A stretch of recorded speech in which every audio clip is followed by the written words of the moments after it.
Cinema പുതിയ ആസ്വാദകർ എന്ന വിഷയത്തിലുള്ള സെമിനാർ സമാരംഭിക്കുന്നു.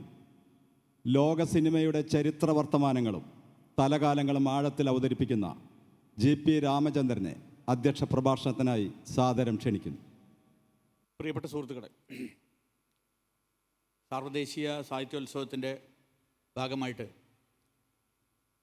സിനിമയുമായി ബന്ധപ്പെട്ട ഒരു സെഷനാണ് നമ്മളിവിടെ ആരംഭിക്കുന്നത്. 1.5 മണിക്കൂർ ഉണ്ട് ഈ സെഷൻ. ഇതിൽ 1-2 അതിഥികൾ കൂടി വന്നു ചേരാനുണ്ട്. ഇപ്പോൾ ഷൺമുഖ മാഷും അതുപോലെ പ്രിയനന്ദനൻ, ഷിബു മുഹമ്മദ്, ഇത്രയും പേരാണ് വന്നിട്ടുള്ളത്. ജിയോ ബേബി, ദീദി ദാമോദരൻ എന്നിവർ കൂടി വരുമെന്ന് അറിയിച്ചിട്ടുണ്ട്. വിധു വിൻസെൻ്റ് പെട്ടെന്നുണ്ടായ ഒരു ദേഹാസ്വസ്ഥം കാരണം എത്തില്ല എന്ന് പറഞ്ഞിട്ടുണ്ട്. പുതിയ സിനിമ, പുതിയ ആസ്വാദകർ എന്നതാണ് നമ്മുടെ വിഷയം. സിനിമ എല്ലാ കാലത്തും സിനിമ പുതിയത് തന്നെയാണ്. അല്ലാതെ അതാത് കാലത്തെ സിനിമ അതാത് കാലത്ത് പുതിയ സിനിമയാണ്. അത് നിരന്തരം പരിഷ്കരിക്കപ്പെട്ടുകൊണ്ടിരുന്നു. നിരന്തരം അതിൻ്റെ സാങ്കേതികമായും ഭാവുകത്വപരമായും മറ്റ് എല്ലാ രീതിയിലും അത് പുതുക്കിക്കൊണ്ടേ ഇരുന്നിട്ടുണ്ട് എന്നുള്ളത് സിനിമയുടെ ചരിത്രം പരിശോധിച്ച് കഴിഞ്ഞാൽ നമുക്ക് മനസ്സിലാക്കാൻ കഴിയും. മാത്രമല്ല, സിനിമയുടെ ഏറ്റവും പ്രധാനപ്പെട്ടൊരു ഘടകം എല്ലാ കാലത്തും അതിൻ്റെ കാണികളാണ്. അതിനാണ് നമ്മൾ ആസ്വാദകർ എന്ന് കുറച്ചുകൂടി പരിഷ്കരിച്ച് വിളിക്കുന്നത്. കാരണം എഡിസൻ്റെ ലാബറട്ടറിയിൽ നിന്ന് കൈനറ്റോഗ്രാഫ് അല്ലെങ്കിൽ കൈനറ്റോസ്കോപ്പ് കണ്ടുപിടിക്കുകയും അല്ലെങ്കിൽ അത് രൂപപ്പെടുത്തുകയും അതിന് സമാന്തരമായി ലൂമിയർ സഹോദരന്മാർ സിനിമോട്ടോഗ്രാഫ് ഉണ്ടാക്കുകയും ചെയ്ത ആ ഘട്ടത്തിൽ തന്നെ ഈ വേർപിരിയൽ പ്രധാനമാണ്. കാരണം എഡിസൻ്റെ ഉപകരണത്തിൽ ഒരാൾക്കേ കാണാൻ കഴിയുള്ളൂ. മറ്റത് രണ്ടും തമ്മിൽ സാങ്കേതികമായിട്ട് വലിയ വ്യത്യാസമില്ല എന്നാണ് ശാസ്ത്രജ്ഞന്മാരൊക്കെ അല്ലെങ്കിൽ അത്തരം നിരീക്ഷകർ പറയുന്നത്. പക്ഷേ കാണികൾ വളരെ പ്രധാനമാണ്. അപ്പോൾ സാധാരണ രീതിയിൽ നമ്മൾ ചോദിക്കുന്ന പഴയ ചോദ്യം പോലെ, സിനിമയാണോ കാണികളെ ഉണ്ടാക്കുന്നത് അല്ലെങ്കിൽ കാണികളാണോ സിനിമ ഉണ്ടാക്കുന്നത്? ഇന്നലെ ഞാൻ ഒരു സംഭാഷണത്തിൽ ഞാൻ കേൾക്കുകയുണ്ടായി, സിനിമയില്ലെങ്കിൽ പിന്നെ അയാളില്ലല്ലോ.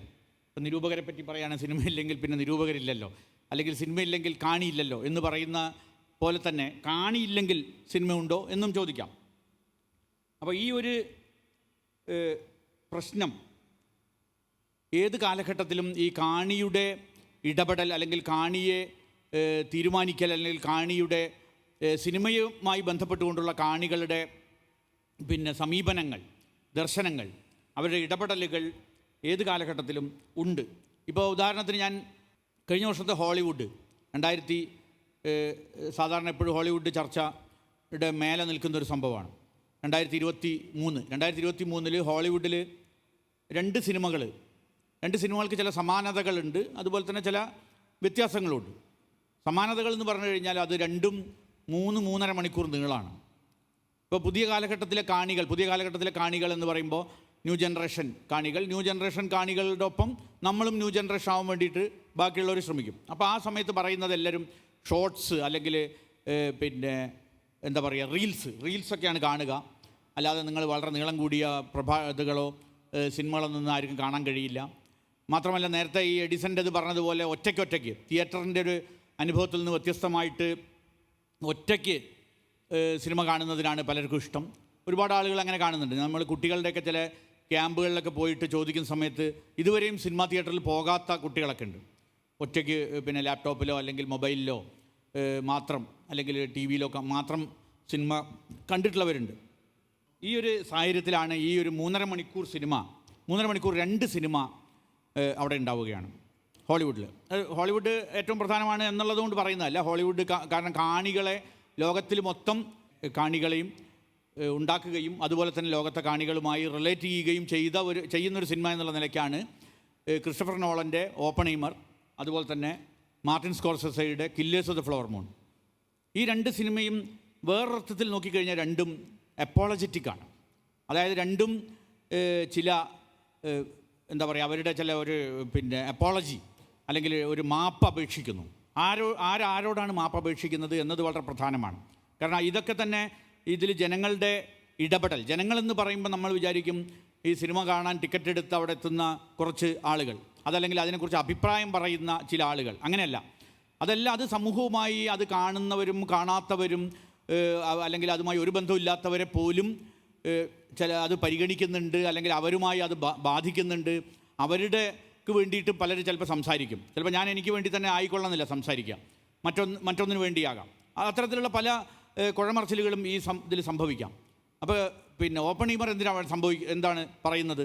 അത് പറയുന്നത് അണുബോംബ് കണ്ടുപിടിച്ചിട്ടും ഓപ്പൺഹൈമർക്ക് നോബൽ സമ്മാനം കൊടുത്തില്ല, ശാസ്ത്രജ്ഞന് നോബൽ സമ്മാനം കൊടുത്തില്ല. കാരണം അദ്ദേഹം കമ്മ്യൂണിസ്റ്റ് അനുഭാവിയായിരുന്നു, അല്ലെങ്കിൽ ജൂതനായിരുന്നു എന്നുള്ള. അപ്പോൾ അതിന് അദ്ദേഹത്തോട് അപ്പോൾ അണുബോംബ് കണ്ടുപിടിച്ചത് ശരിയാണോ, അല്ലെങ്കിൽ അത് അമേരിക്കയുടെ നിലപാട് ശരിയാണോ, അല്ലെങ്കിൽ അതിന് പൂർത്തീകരിച്ചത് ശരിയാണോ എന്ന് പരിശോധിക്കുന്നതിന് പകരം ഇത്തരത്തിലുള്ള ഒരു പരിശോധനയാണ്, അല്ലെങ്കിൽ ഇത്തരത്തിലുള്ള ഒരു ആത്മവിചാരണ, അല്ലെങ്കിൽ ഒരു അപ്പോളജി ആണ് ക്രിസ്റ്റഫർ നോളൻ്റെ സിനിമയിൽ നടത്തുന്നത്. നേരെ മറിച്ച് killers of the flower moon എന്ന സിനിമയിൽ അമേരിക്ക അധിനിവേശത്തിലൂടെ, കൊലപാതകത്തിലൂടെ, മറ്റു രീതിയിൽ സമൂഹത്തെ തുടച്ചു നീക്കിയതിലൂടെയും പിന്നെ പതുക്കെ കൊന്നിട്ടും, അല്ലെങ്കിൽ അവരെ പിന്നെ അബോറിജിനൽസ് എന്ന് പറയുന്ന അവിടുത്തെ തദ്ദേശീയ ജനതയെ കീഴ്പ്പെടുത്തിയിട്ടാണ് അമേരിക്ക ഉണ്ടാക്കിയത് എന്ന യാഥാർത്ഥ്യം ലോകത്തോട് പറയുകയാണ്. അത് ഏറ്റവും പിന്നെ ഹോളിവുഡ് സിനിമയിൽ സൂപ്പറായി ഏറ്റവും മുകളിൽ നിൽക്കുന്ന സംവിധായകൻ മാർട്ടിൻ സ്കോർസെസെ അദ്ദേഹം പറയുകയാണ്. അപ്പോൾ അതൊരർത്ഥത്തിൽ പിന്നെ നോക്കുന്ന സമയത്ത് അതിലെവിടെയാണ് കാണിയുടെ ഇടപെടൽ ഞാൻ ആലോചിച്ചു. അപ്പോൾ അതിലൊരു കാണിയുടെ ഇടപെടലുണ്ട്.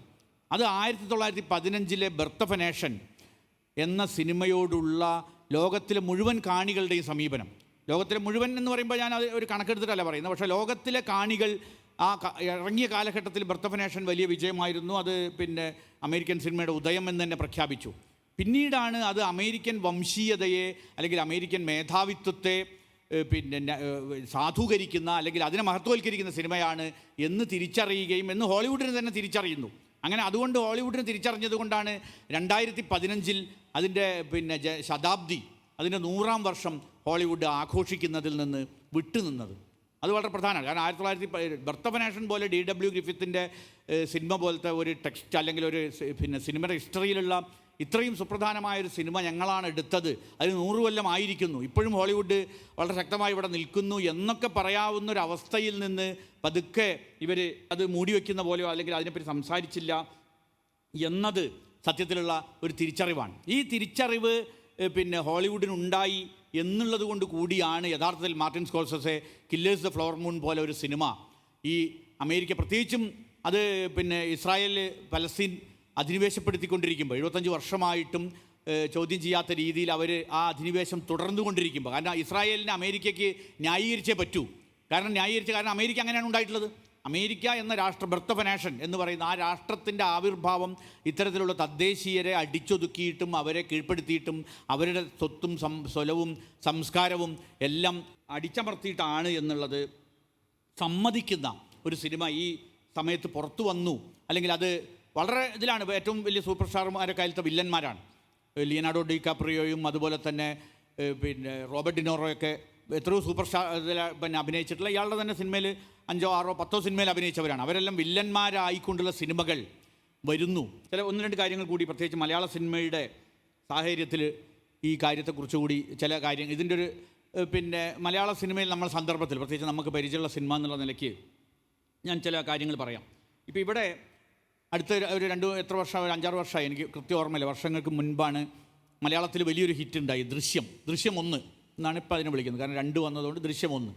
ഈ ദൃശ്യം 1 എന്ന സിനിമ വന്നപ്പോൾ നമ്മുടെ ഇപ്പോൾ സിനിമയിൽ പിന്നെ നിലനിൽക്കുന്ന, അല്ലെങ്കിൽ സിനിമാ വ്യവസായത്തിൽ നിലനിൽക്കുന്ന ചില അലിഖിത നിയമങ്ങളുണ്ട്. ആ അലിഖിത നിയമങ്ങൾ അനുസരിച്ച് കാണികളുടെ അഭിപ്രായം എവിടെയും രേഖപ്പെടുത്താൻ പാടില്ല എന്നാണ്. അപ്പോൾ അത് ഒരു ഘട്ടത്തിൽ ഇപ്പോൾ പ്രേംചന്ദ് ഇവിടെ ഇരിക്കുന്നുണ്ട്. പ്രേംചന്ദൊക്കെ അത് പിന്നെ അദ്ദേഹം സിനിമ വാരിയൊക്കെ നടത്തിയിരുന്ന കാലഘട്ടത്തിലൊക്കെ അദ്ദേഹം അതിനെക്കുറിച്ചൊക്കെ ധാരാളം പറഞ്ഞിട്ടുള്ളതാണ്. അത് കോടതി വരെ ഇടപെട്ടുന്ന രീതിയിലും പോലീസ് അറസ്റ്റ് ചെയ്യുകയൊക്കെ ചെയ്യുന്ന രീതിയിൽ, അല്ലെങ്കിൽ മന്ത്രി ചർച്ചയ്ക്ക് വിളിക്കുന്നു.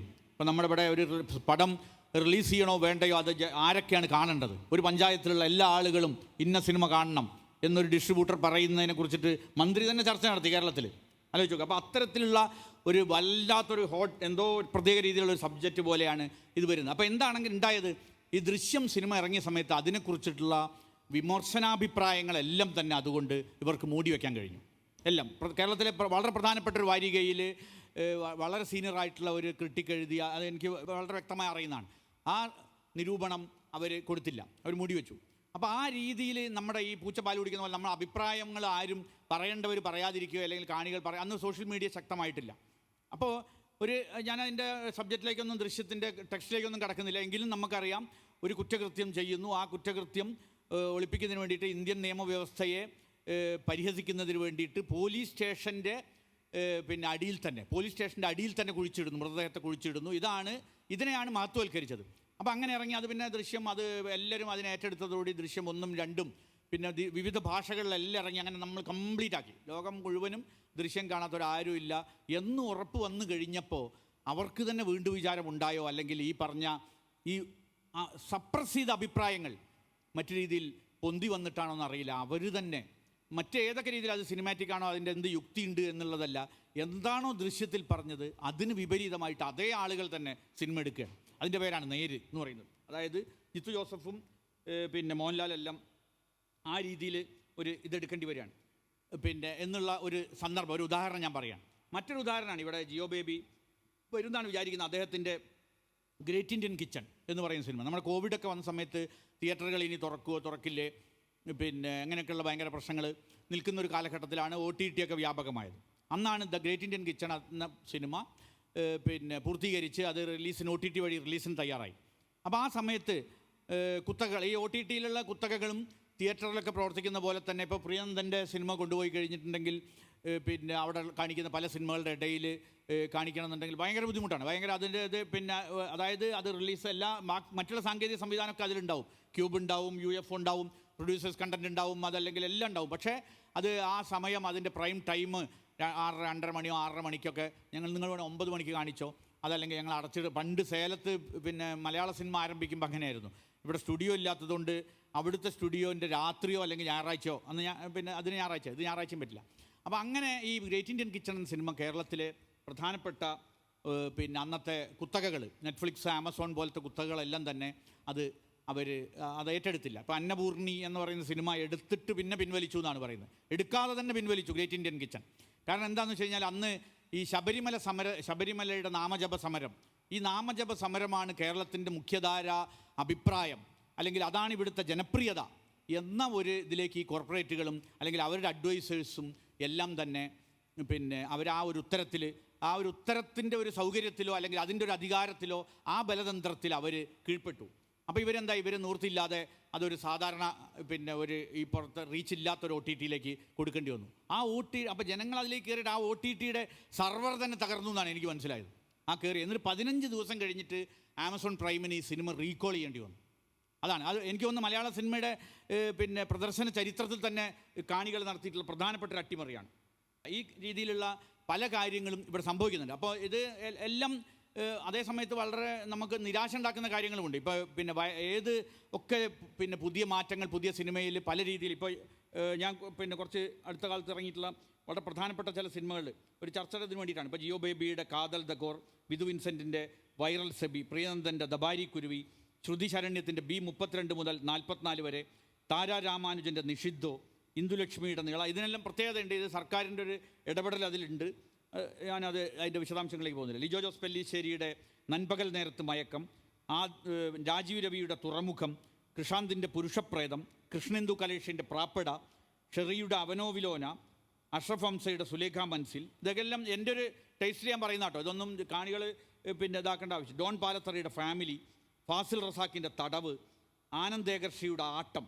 ഇതൊക്കെ തന്നെ ഒരു 1-2 വർഷത്തിനുള്ളിൽ ഉണ്ടായിട്ടുള്ള മലയാളികൾ പല രീതിയിൽ. ഇതെല്ലാം തിയേറ്ററിൽ ചിലപ്പോൾ ഓടിയപ്പോൾ ചിലതിനാൾ ഉണ്ടായിട്ടുണ്ടാവില്ല, ചില തിയേറ്ററിൽ തന്നെ വന്നിട്ട് തന്നെയല്ലേ വരാൻ കഴിയാത്ത. പക്ഷേ ഇത് ഫെസ്റ്റിവലുകളിലും അതല്ലാതെയുള്ള പ്രദർശനങ്ങളിലും അതുപോലെ തന്നെ OTTയിലൊക്കെ തന്നെ വ്യാപകമായ ചർച്ചയ്ക്കും അതുപോലെ തന്നെ മലയാളി ജീവിതത്തിൻ്റെയും സിനിമയുടെ ഇതിലേക്ക് ഉണ്ടായിട്ടുണ്ട്. പക്ഷേ ഇതിന് സമാന്തരമായിക്കൊണ്ട് നമ്മൾ വളരെ വയലൻസ് ഉള്ള സിനിമകളും അതുപോലെ തന്നെ ഇപ്പോൾ ജയിലർ, ലിയോ പോലത്തെ സിനിമകൾ, അല്ലെങ്കിൽ RDX പോലത്തെ സിനിമകൾ, അതോടൊപ്പം തന്നെ മലയാളത്തിൽ വളരെ സജീവമായിട്ടുള്ളൊരു ധാരയാണ് പോലീസ് പ്രൊസീജിയറൽ സിനിമകൾ, പോലീസിൻ്റെ നടപടിക്രമ സിനിമകൾ. എനിക്കത് ആ സിനിമകൾ കാണുമ്പോൾ ഈ PSC റിക്രൂട്ട്മെൻറ്റിൻ്റെ ഗൈഡ് പോലെയാണ് എനിക്ക് തോന്നുന്നത്. മാതൃഭൂമി തൊഴിൽ വാർത്ത വായിക്കുന്ന പോലെയാണ്. അതായത് പോലീസ് കോൺസ്റ്റബിളായിട്ട് ചേരേണ്ട ആളുകൾ എന്താണോ അവർ പഠിക്കേണ്ട സാധനമാണ്. അതാണ് കംപ്ലീറ്റ് ജനങ്ങൾ കൈയടിക്കുന്നത്. കണ്ണൂർ സ്ക്വാഡ് കുറേ സിനിമകളുണ്ട്. അങ്ങനത്തെ പോലീസ് പ്രൊസീജിയറൽ സിനിമകൾ, പോലീസ് ചേരുന്നതിന് മുമ്പ് തന്നെ ആൾക്കാരൊക്കെ പോലീസാക്കുന്ന രീതിയിലുള്ള ഇത്തരം പിന്നെ സിനിമകൾ ഒരു ഭാഗത്ത് വിജയിക്കുന്നുമുണ്ട്. അപ്പോൾ ഇതെല്ലാം കാണികൾ പിന്നെ അവരുടെ സിനിമയായിട്ട് എന്താ പറയുക, പിന്നെ അംഗീകരിക്കുന്നു എന്ന് തോന്നിക്കുന്ന ഒരവസ്ഥയും ഇവിടെ നിലനിൽക്കുന്നുണ്ട് എന്നാണ് പ്രാഥമികമായിട്ട് പറയാനുള്ളത്. ഇനി ചർച്ചയുടെ ഭാഗമായിട്ടും സമയത്തിൻ്റെ ക്രമം അനുസരിച്ച് ഇടപെടൽ നടത്താമെന്നാണ് വിചാരിക്കുന്നത്. ഈ ഒരു വിഷയത്തിൽ നമ്മൾ ഇതിലത്തെ ക്രമം പിന്നെ ഇവർ സംഘാടകർ തന്നിട്ടുള്ള ക്രമം തന്നെ പാലിക്കുകയാണ്. അപ്പോൾ അതിൽ ആദ്യമായിട്ട് സംസാരിക്കുന്നതിന് വേണ്ടിയിട്ട് സംവിധായകൻ അതുപോലെ തന്നെ നമ്മുടെ പ്രിയ സുഹൃത്തുമായിട്ടുള്ള പ്രിയനന്ദനെ ക്ഷണിക്കുന്നു.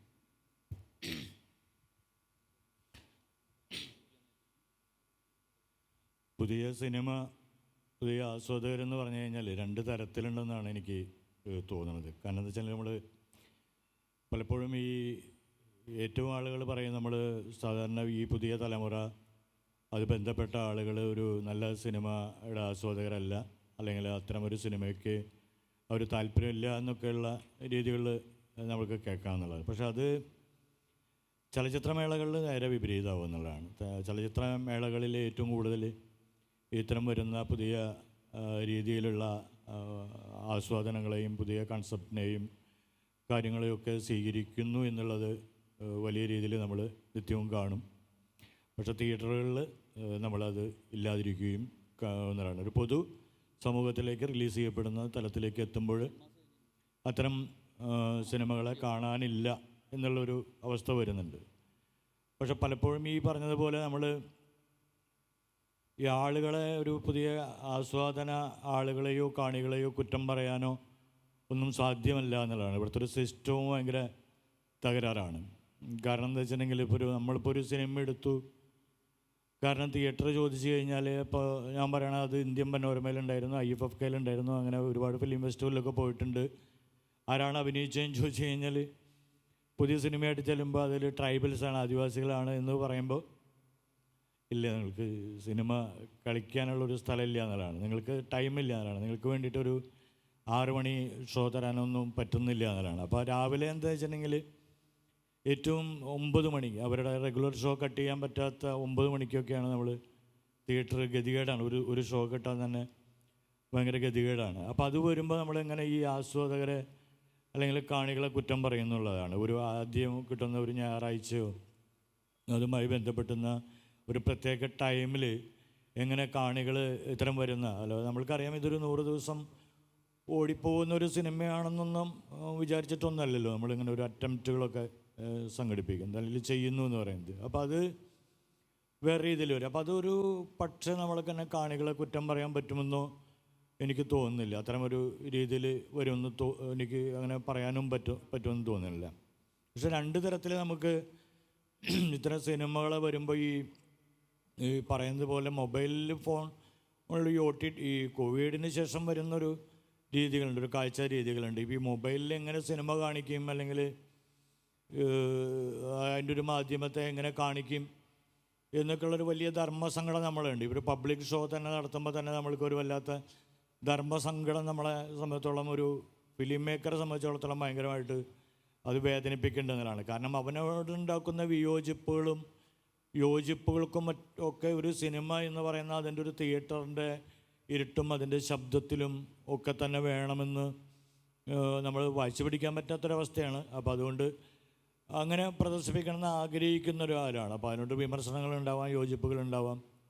പക്ഷേ അവർ അങ്ങനെയുള്ള കൃത്യമായിട്ട് കണ്ടൻറ്റ് നോക്കാതെ, ചിലപ്പോൾ കണ്ടൻറ്റ് മാത്രമാണ് സിനിമ നമ്മൾ ചിലപ്പോൾ എന്ന് വെച്ചാൽ ഒരു ആസ്വാദന TV-യിലോ ഒക്കെ വന്നിട്ട് കാണുകയാണെങ്കിലോ, അല്ലെങ്കിൽ പബ്ലിക്കിൽ കാണുകയാണെങ്കിലോ, മൊബൈലിൽ കാണുകയാണെന്ന് പറയുമ്പോൾ അതിൻ്റെ ഒരു സൂക്ഷ്മതയിലേക്ക് ഒരു കാണിക്കും പോകാൻ കഴിയില്ല എന്നാണ്. എവിടെ വേണമെങ്കിലും എപ്പോൾ വേണമെങ്കിലും ഓഫ് ചെയ്ത് വെച്ചിട്ട് അതിൻ്റെ കണ്ടിന്യൂഷൻ ഉണ്ടാവുന്നതാണ്. അപ്പോൾ അതൊരു സിനിമയല്ല കാണുന്നത്. അപ്പോൾ അതിൻ്റെ ഒരു കണ്ടൻറ്റിനെ ആളുകൾ കണ്ടെടുക്കുന്നതിലാണ്. അപ്പോൾ അത് അത്തരമൊരു രീതിയെ എങ്ങനെയാണ് നമുക്കൊരു പുതിയ ആസ്വാദന നിലവാരം എന്ന് OTT-ൽ സിനിമ കണ്ട ഒരാളുടെ ഒരു ആസ്വാദന നിലവാരത്തെ ആ കാണിയെ എങ്ങനെ പുതിയ കാണിയെന്ന് പറയാൻ പറ്റുമെന്ന് എനിക്ക് തോന്നുന്നില്ല.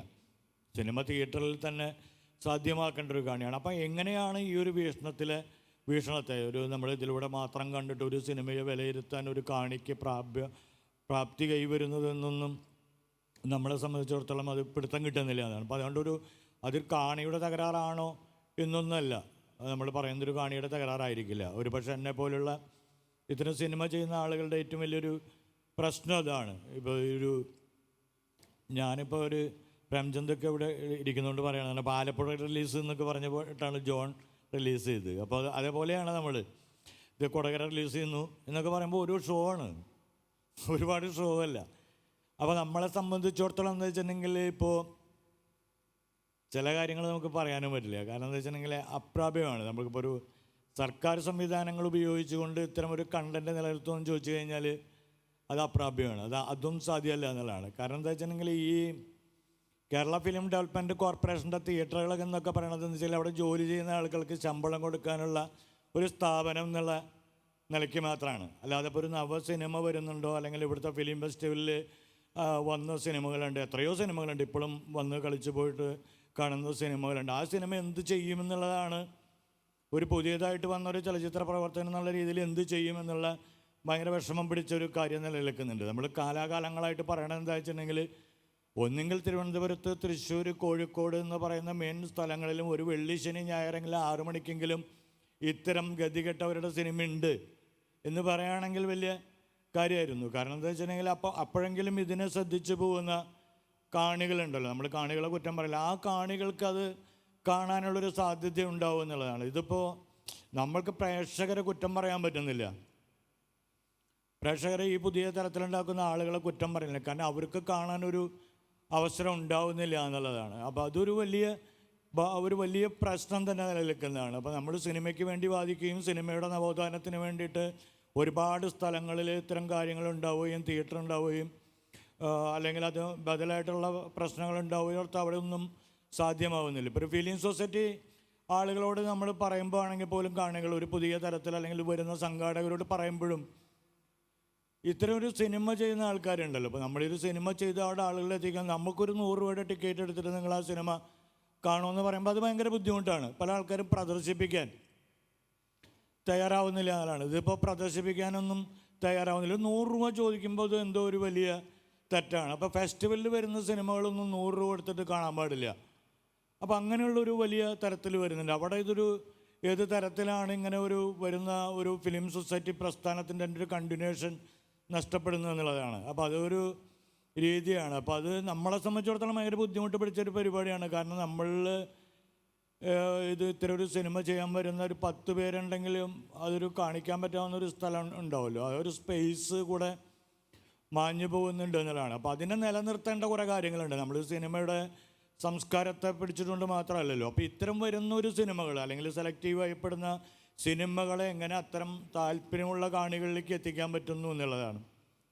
അപ്പോൾ അത് വല്ലാത്ത തരത്തിലാണ്. കാരണം നമ്മളെ സംബന്ധിച്ചിടത്തോളം എന്താ വെച്ചിട്ടുണ്ടെങ്കിൽ താരങ്ങളില്ലാതെ നമ്മൾക്കൊരു പരീക്ഷണം നടത്താൻ പറ്റുന്നില്ലാത്ത വരത്തൊരവസ്ഥ വരും. അപ്പോൾ അതൊരു വിൽപ്പനയുടെ വലിയ കാര്യമാണ്. അപ്പോൾ ഒരു വിൽപ്പനയ്ക്ക് നമ്മൾക്കൊരു താരത്തെ കൊണ്ടുവരിക എന്നുള്ളതാണ്. ഒരു സിനിമ പരീക്ഷിക്കുമ്പോൾ ഒരു താരമില്ലെങ്കിൽ OTTക്ക് വേണ്ട, മറ്റു സംവിധാനങ്ങൾക്ക് വേണ്ട, തിയേറ്ററുകാർക്ക് വേണ്ട ഒക്കെയാണ്. ഇപ്പോൾ നമ്മൾ ഇന്ന പടത്തിലുള്ള പുതിയൊരാളെ വെച്ചിട്ട് നമ്മൾ സിനിമ ഉണ്ടാക്കാമെന്ന് നമ്മൾ പറയേണ്ടതാണ്. നമുക്ക് സിനിമ ഉണ്ടാക്കി കാണിച്ചു തരാം, നിങ്ങൾക്കിപ്പോൾ വലിയ തരത്തിലുള്ള ആളുകളൊന്നും വേണമെന്നൊരു നിർബന്ധമില്ല എന്നുള്ളത് തന്നെയാണ് ഞാൻ ഇപ്പോൾ ഭാര്യക്കുരുവി കണ്ടിട്ടുള്ള ഒരു 90% ആളുകൾക്ക് പറയാൻ പറ്റും. ഒരു ട്രൈബൽസ് ആയിട്ടുള്ള ഇന്ന് വരെ സിനിമയിൽ അഭിനയിക്കാത്ത കുട്ടികളെ കൊണ്ട് നമ്മൾ ഏറ്റവും സുന്ദരമായിട്ട് അഭിനയിപ്പിച്ചിട്ടുണ്ട് എന്നുള്ളതാണ്. അതൊന്നും അവർ വേറെ ഒരു ഇൻസ്റ്റിറ്റ്യൂഷനിലൊന്നും പോയിട്ടല്ല. അപ്പോൾ അത് അവർ വേറെ തരത്തിലുള്ള ഒരു രീതിയൊന്നും കൊണ്ടുപോയിട്ടല്ല. അപ്പം നമുക്ക് ഈ തള്ളിക്കളയെന്ന് ഉപേക്ഷിക്കുന്ന ആൾക്കാരെ വെച്ചിട്ടും സിനിമയൊക്കെ സാധ്യമാണ്, പക്ഷെ അത് കളിക്കാൻ സാധ്യമാകുന്നില്ല എന്നുള്ളതാണ്. വല്ലാത്ത അവസ്ഥയാണ്, നമ്മൾക്കത് കൊണ്ടുവരാൻ പറ്റുന്നില്ല. പിന്നെ നമ്മൾ വെച്ചിട്ടുണ്ടെങ്കിൽ എന്നെപ്പോലുള്ള ഒരാൾക്ക് എന്താ ഉള്ളൊരു കാര്യം എന്താ വെച്ചിട്ടുണ്ടെങ്കിൽ നമ്മൾ തിയേറ്ററായിട്ട് നടന്ന ഒരാളാണ്. ഇപ്പോൾ നാടകമായിട്ട് നടന്ന ഒരാളായതുകൊണ്ട് എന്താ വെച്ചിട്ടുണ്ടെങ്കിൽ ഈ ടിക്കറ്റ് വിറ്റ് നടന്നതിൻ്റെ ഒരു ശീലമുള്ളതുകൊണ്ട് നമ്മൾ അതേ പ്രദേശത്തുള്ള മനുഷ്യന്മാരെ കൂട്ടുപിടിക്കുക. അപ്പോൾ നമ്മൾ സിനിമ വിജയിക്കില്ല എന്ന് പറയണത് തെറ്റാണ്. കാരണം എന്താ വെച്ചിട്ടുണ്ടെങ്കിൽ പെരിന്തൽമണ്ണയിൽ സിനിമ നന്നായിട്ട് വിജയിച്ചു. ഒരാഴ്ച യാതൊരു പ്രശ്നമില്ലാതെ ആളുകൾ വന്ന് നിറഞ്ഞ കാണികൾ സിനിമ കണ്ടു എന്നുള്ളതാണ്. കാരണം എന്താ വെച്ചിട്ടുണ്ടെങ്കിൽ അവിടുത്തെ ഫിലിം സൊസൈറ്റി വളരെ ഭംഗിയായിട്ട് ആളുകളിലേക്ക് ഇങ്ങനൊരു സിനിമ ഉണ്ട്, അത് നിങ്ങൾ കാണാൻ ആഗ്രഹിക്കുന്ന ആൾക്കാർ ഇന്ന ദിവസം വരണം, ഇന്ന സമയത്ത് മാത്രമാണ്, അതൊരു 4 മണി 5 മണിക്കാണ് എന്നുള്ളത് മുൻകൂട്ടി പറയാൻ പറ്റുന്നതാണ്. അപ്പോൾ മുൻകൂട്ടി അവരോട് പറയാൻ പറ്റുന്നതുകൊണ്ടും പിന്നെ അവിടെയുള്ള ഈ ആസ്വാദന ആളുകൾക്ക് പറ്റുന്നതുകൊണ്ടൊക്കെ നമ്മളെ സംബന്ധിച്ചുള്ള ഒരാഴ്ച അവിടെ കളിച്ചു എന്നുള്ളതാണ്.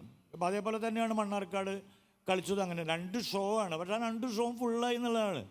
നേരത്തെ അറിയിപ്പ് കൊടുത്തു. ആ തിയേറ്ററുകാരന് എന്തോ ഒരു സൗമനസ്യമൊക്കെ തോന്നി. അയാൾ പുച്ഛത്തോടെ ഒന്നും നമ്മളെ നോക്കിയില്ല. നമ്മളങ്ങനെ ഒരു നിങ്ങൾക്ക് ഇയാൾക്ക് വേറെ വലിയ പണിയൊന്നുമില്ല എന്നുള്ള രീതിയിൽ നോക്കിയൊന്നുമില്ല. അപ്പോൾ നമ്മൾക്ക് മനസ്സിലാവും. കാരണം എന്താ വെച്ചിട്ടുണ്ടെങ്കിൽ ഒരു തിയേറ്ററിനെ വേറെ ഇതിൽ എനിക്ക് കുറ്റം പറയാൻ പറ്റില്ല. കാരണം ഇവർ വാണിജ്യത്തിൻ്റെ ഒരു തലത്തിൽ വരുമ്പോൾ ഇന്ന സിനിമ ഒരു ഇത്ര ദിവസം കളിച്ചേ പറ്റൂ എന്നുള്ളതാണ്. ഇത്ര ദിവസം കളിച്ചില്ല എന്ന് വെച്ചിട്ടുണ്ടെങ്കിൽ പിന്നെ ആ തിയേറ്ററുകാരൻ്റെ ഡിസ്ട്രിബ്യൂഷൻ എന്നുള്ള തലയ്ക്കുണ്ടാകുന്ന ആ കമ്പനിയുടെ പടം കൊടുക്കില്ല. അപ്പോൾ അയാൾ ഭയങ്കര വിഷമാവും. നമ്മളോട് ഭയങ്കര സ്നേഹമൊക്കെ ഉണ്ടാവും അയാൾക്ക്. അപ്പോൾ അതുകൊണ്ട് അത് നടക്കില്ല എന്നുള്ളതാണ്. അപ്പോൾ അതിന് വരുന്ന ഒരു ബദൽ സംവിധാനങ്ങൾ എന്താണെന്നുള്ളതാണ്. അപ്പോൾ അതുകൊണ്ട് കാണികൾക്ക് തകരാറുണ്ട് എന്ന് നമുക്ക് ഒരിക്കലും പറയാൻ പറ്റില്ല. പിന്നെ ഇതിപ്പോൾ വലിയ തരത്തിലുള്ള ഒരാൾക്കൂട്ടങ്ങൾക്ക് വേണ്ടിയിട്ടായിരിക്കില്ല. ഇത്തരം വരുന്ന പുതിയ സിനിമ ഉണ്ടാക്കുന്ന ആളുകൾ എന്ന് പറയുന്നത് വലിയൊരു ആൾക്കൂട്ടത്തെ കണ്ടിട്ടായിരിക്കില്ല. ചിലപ്പോൾ അതിൻ്റെ പുതിയ സിനിമയുടെ പുതിയ പരീക്ഷണങ്ങൾ, പുതിയ രീതികൾ, ചിലപ്പോൾ വയ്ക്കപ്പെട്ട ചില സത്യങ്ങൾ, അതൊക്കെയാണ്. അത് ഒരു പക്ഷേ നമ്മളെ സംബന്ധിച്ചിടത്തോളം ഇതൊക്കെ നമ്മളെ കാര്യങ്ങൾ, ഒരു പുതിയ നോവൽ വരുന്നു, അല്ലെങ്കിൽ പുതിയ ഭാഗത്തുള്ള ഒരു കഥ വരുന്നു, അല്ലെങ്കിൽ അത്തരം വരുന്ന രീതികളൊക്കെ വരുന്നു എന്ന് വെച്ചിട്ടുണ്ടെങ്കിൽ അതിനൊക്കെ ആളുകൾ മറ്റൊരു തലത്തിൽ സ്വീകരിക്കപ്പെടുന്നുണ്ട് എന്നുള്ള ഒക്കെ അതിനൊരു ഇത് വരുന്നുണ്ട്. പക്ഷേ സിനിമയെ കാണികളെ കുറ്റം പറഞ്ഞിട്ട് നമുക്ക് അതങ്ങനെ ഇത് പറയാനും പറ്റില്ല. പക്ഷെ അവരിലേക്ക് എത്തിക്കാൻ പറ്റാവുന്ന ഒരു വഴി നമുക്കില്ല എന്നുള്ളതാണ്. അതാണ് ഏറ്റവും വലിയ പ്രശ്നമായിട്ട് വരുന്നത്. നമ്മൾക്കെന്താ വെച്ചാൽ OTT പോലും പുറത്തുള്ള ചില മനുഷ്യന്മാരുണ്ട്, അവരുടെ ഒരുപാട് നല്ല സിനിമകൾ ഇറങ്ങുന്നുള്ളതാണ്. പക്ഷെ അത് കാണിക്കാൻ ഈ ലോകത്തോട് കലകിച്ചിട്ട് നമുക്ക് എന്താ വെച്ചാൽ കോടിക്കണക്കിന് രൂപ പരസ്യം കൊടുത്തിട്ടോ, പത്രത്തിലൊന്നും നമുക്കൊരു പരസ്യം കൊടുക്കാൻ പറ്റാത്തതാണ്. കാരണം ആ ഒരു ആളുകളെ അറിയിക്കും. പിന്നെ പറയുന്ന ഈ ഒരു നവമാധ്യമങ്ങളും പിന്നെ ഈ നമുക്ക് പ്രതീക്ഷയുണ്ടായിരുന്ന ഫിലിം സൊസൈറ്റി പ്രസ്ഥാനങ്ങളും ഒക്കെ തന്നെയാണ്. അപ്പോൾ അവരൊക്കെ ഇങ്ങനെ ഒരു ആഘോഷമാക്കി മാറ്റിപ്പോയി. കാരണം വെച്ചിട്ടുണ്ടെങ്കിൽ മലയാളത്തിലിറങ്ങുന്ന ചില പരീക്ഷണ സിനിമകൾക്കൊക്കെ വലിയ പുച്ഛമാണ്. ഇപ്പോഴങ്ങനെ അന്താരാഷ്ട്ര തലത്തിലുള്ള സിനിമകൾ അത് പിന്നെ ഈ അക്കാഡമിയുടെ ഭാഗമായിട്ട് വരുമ്പോൾ അത് വെറുതെ കൊടുക്കുന്നുണ്ട്. പിന്നെ അവിടുത്തെ ആൾക്കാർ ഉള്ളതൊക്കെ ആകുമ്പോൾ അവരുടെ സൗകര്യപ്രദമാണ്. കുറേ 5-6 ഇംഗ്ലീഷ് പടങ്ങളും 2-3 മലയാള പടങ്ങളും ഒക്കെ കളിപ്പിക്കുക. അപ്പോൾ എൻ്റെ പടം വേണമെന്ന് ചോദിച്ചാൽ ഞാൻ മിനിമം 16 രൂപ വരുന്നതുകൊണ്ട് നമ്മൾ വർഗ്ഗശത്രുവോ ഒരു 10 രൂപ തരാതെ നമ്മൾ സിനിമ കളിക്കാൻ പറ്റില്ല എന്ന് പറഞ്ഞാൽ നമ്മൾ ഭയങ്കര ശത്രുവാകുന്നതാണ്. പണ്ട് പുതിയ സിനിമ ഉണ്ടാകുന്നുണ്ട്, പുതിയ കാണികളുണ്ടാകുന്നത്, ഇതിനിടയിൽ അവരിലേക്ക് എത്തിക്കാൻ പറ്റാവുന്നൊരു സ്പേസ് ഉണ്ടാവുന്നില്ല എന്നുള്ളതാണ് വലിയ ഒരു കാര്യമായിട്ട് എനിക്ക് തോന്നുന്നത്. നന്ദി. ദീദിയും അതുപോലെ ഷൺമോസ് മാഷൊക്കെ അവസാനം സംസാരിക്കാമെന്ന്.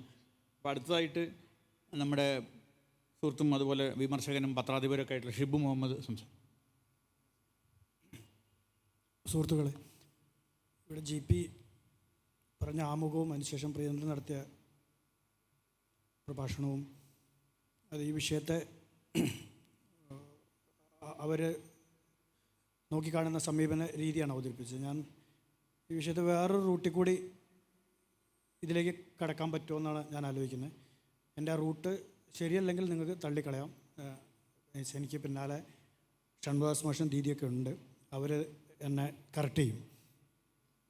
കാണികളും സിനിമയും തമ്മിലുള്ള ബന്ധത്തെപ്പറ്റി ആലോചിക്കുമ്പോൾ എനിക്ക് പിന്നെ മലയാളത്തിലെ 2 സിനിമകളാണ് ഓർമ്മ വരുന്നത്. രണ്ടും 2 കാലങ്ങളിലുള്ള മുഖ്യധാര എന്ന് പറയാവുന്ന സിനിമകളാണ്. ഒന്ന് നമുക്കെല്ലാവർക്കും അറിയാവുന്ന 1954 പുറത്തിറങ്ങിയ നീലക്കുയിൽ എന്ന് പറയുന്ന സിനിമ. 2012 പുറത്തിറങ്ങിയ ആഷിഖ് അബു സംവിധാനം ചെയ്ത 22 ഫീമെയിൽ കോട്ടയം എന്നുള്ള സിനിമ.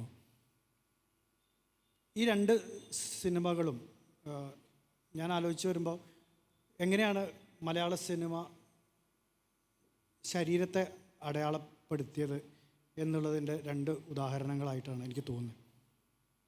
അതുവഴി എങ്ങനെയാണ് കാണികൾ സിനിമയായിട്ട് ബന്ധപ്പെടുന്നത്, അല്ലെങ്കിൽ കാണികൾ എങ്ങനെയാണ് സിനിമയെ സ്വാധീനിക്കുന്നത് എന്ന് സൂചിപ്പിക്കാൻ വേണ്ടിയിട്ടാണ് ഞാൻ ഈ 2 ഉദാഹരണങ്ങൾ പറയുന്നത്. നീലക്കുയിലിൻ്റെ കഥ നമുക്കെല്ലാവർക്കും അറിയാം. അതിൻ്റെ വിശദാംശങ്ങളിലേക്കൊന്നും ഞാൻ കിടക്കുന്നില്ല. ഒരു നായകൻ കീഴള വിഭാഗത്തിൽപ്പെട്ട ഒരു നായികയെ പ്രാപിക്കുകയും ലൈംഗിക വീഴ്ചയ്ക്ക് വിധേയമാക്കുകയും അങ്ങനെ അവൾ ഗർഭിണിയാവുകയും സൗകര്യപൂർവ്വം നായകൻ ആ സ്ത്രീയെ ഉപേക്ഷിക്കുകയും പിന്നീട് അതിനെ ചൊല്ലി നായകൻ്റെ ഒരു വല്ലാത്ത പശ്ചാത്താപവും ഒക്കെ ആയിട്ടാണ് പിന്നെ ആ സിനിമ പോകുന്നത്. സിനിമ നായകനെ കുറ്റപ്പെടുത്തുകയാണ് ചെയ്യുന്നത് ശരിക്കും. പക്ഷേ സിനിമയുടെ ഒരു ഇരട്ടത്താപ്പുണ്ട് അതിൽ.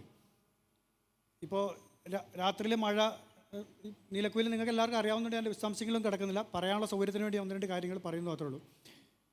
മഴ പെയ്യുന്ന ഒരു രാത്രിയിൽ നനഞ്ഞ് നായകൻ്റെ വീട്ടിലേക്ക് നീലി എന്ന കഥാപാത്രം കടന്നു വരികയാണ്.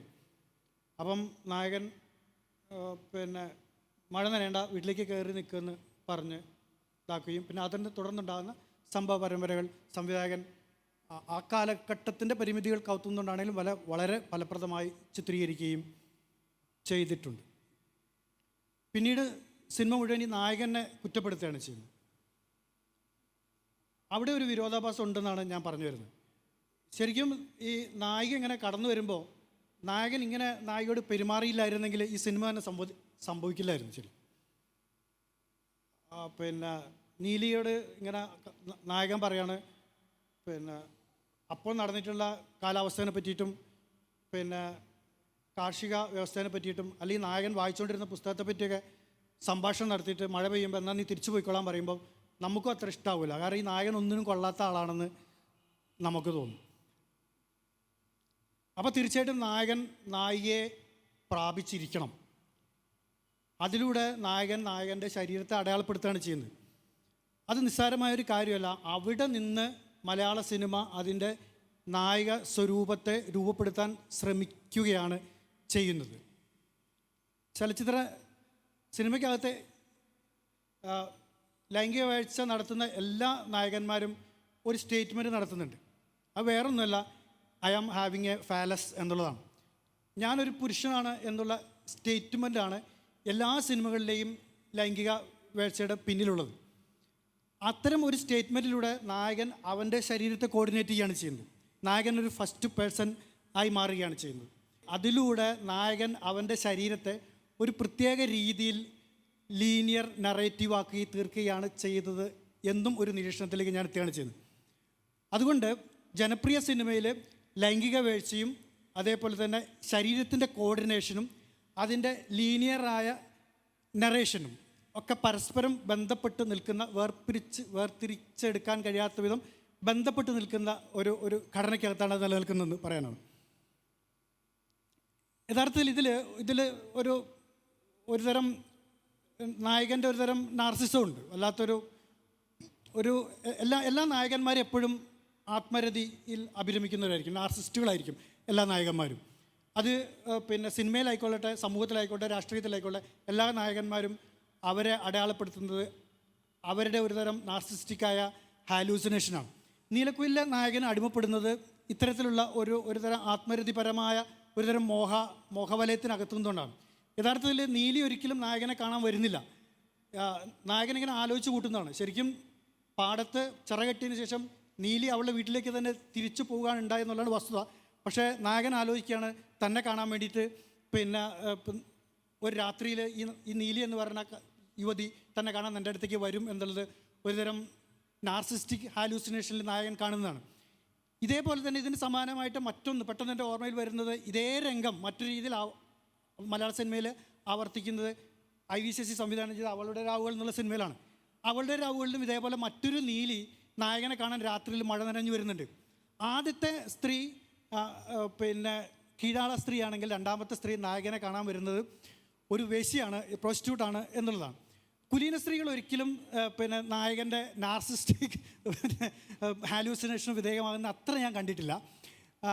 പക്ഷേ വേശ്യകളും കീഴാള സ്ത്രീകളൊക്കെ പെട്ടെന്ന് വിധേയരാകുന്ന കാഴ്ചപ്പാട് കാണുന്നുണ്ട്. ഞാനിതിവിടെ ഇതിൻ്റെ വിശദാംശങ്ങൾ എനിക്ക് ഒത്തിരി പറയാനുണ്ട്, പക്ഷേ സമയമില്ലാത്തതുകൊണ്ടും ഈ വിഷയത്തിലേക്ക് കടക്കേണ്ട റൂട്ട് ഇതാണോ എന്നുള്ള സംശയം ഉള്ളതുകൊണ്ടും ഞാനിവിടെ തൽക്കാലം ഇവിടെ എന്നെ ലിമിറ്റ് ചെയ്യുകയാണ്. അപ്പോൾ തീർച്ചയായിട്ടും പിന്നെ ഇവിടെ ഉണ്ടാകുന്നത് പിന്നെ ഞാൻ പറഞ്ഞ നാർസിസമാണ്. മറ്റൊന്ന് ഒരുതരം ശരീരത്തെ ഒരു ഫാലിക് സിഗ്നിഫയറിലേക്ക് ശരീരത്തെ നായകൻ കോർഡിനേറ്റ് ചെയ്യുകയാണ്. അതേപോലെ തന്നെ തൻ്റെ ശരീരത്തെ ഒരു ലീനിയറായ നറേഷന് വേണ്ടി നായകൻ പാകപ്പെടുത്തുകയാണ് ചെയ്യുന്നത്. അതേസമയം ഞാൻ നേരത്തെ സൂചിപ്പിച്ച 2012 ഇറങ്ങിയ ആഷിഖ് അബുവിൻ്റെ സിനിമയിൽ വിപരീതമായ ഒരു അട്ടിമറി നടക്കുന്നുണ്ടെന്നുള്ളതാണ്. ഈ അട്ടിമറിയെ ഒരു തരം ഫ്രോയിഡിയൻ അട്ടിമറി എന്ന് ആവിഷ്കരിക്കണം. നമ്മുടെ ന്യൂജൻ ചലച്ചിത്രകാരന്മാരെല്ലാവരും ഫ്രോയിഡിയന്മാരാണ്.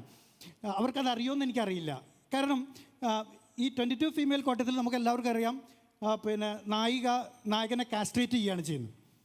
അതോടുകൂടി പിന്നെ നായിക പിന്നെ ഇമ്പോർട്ടൻ്റ് ആക്കി തീർക്കുകയാണ് ചെയ്യുന്നത്.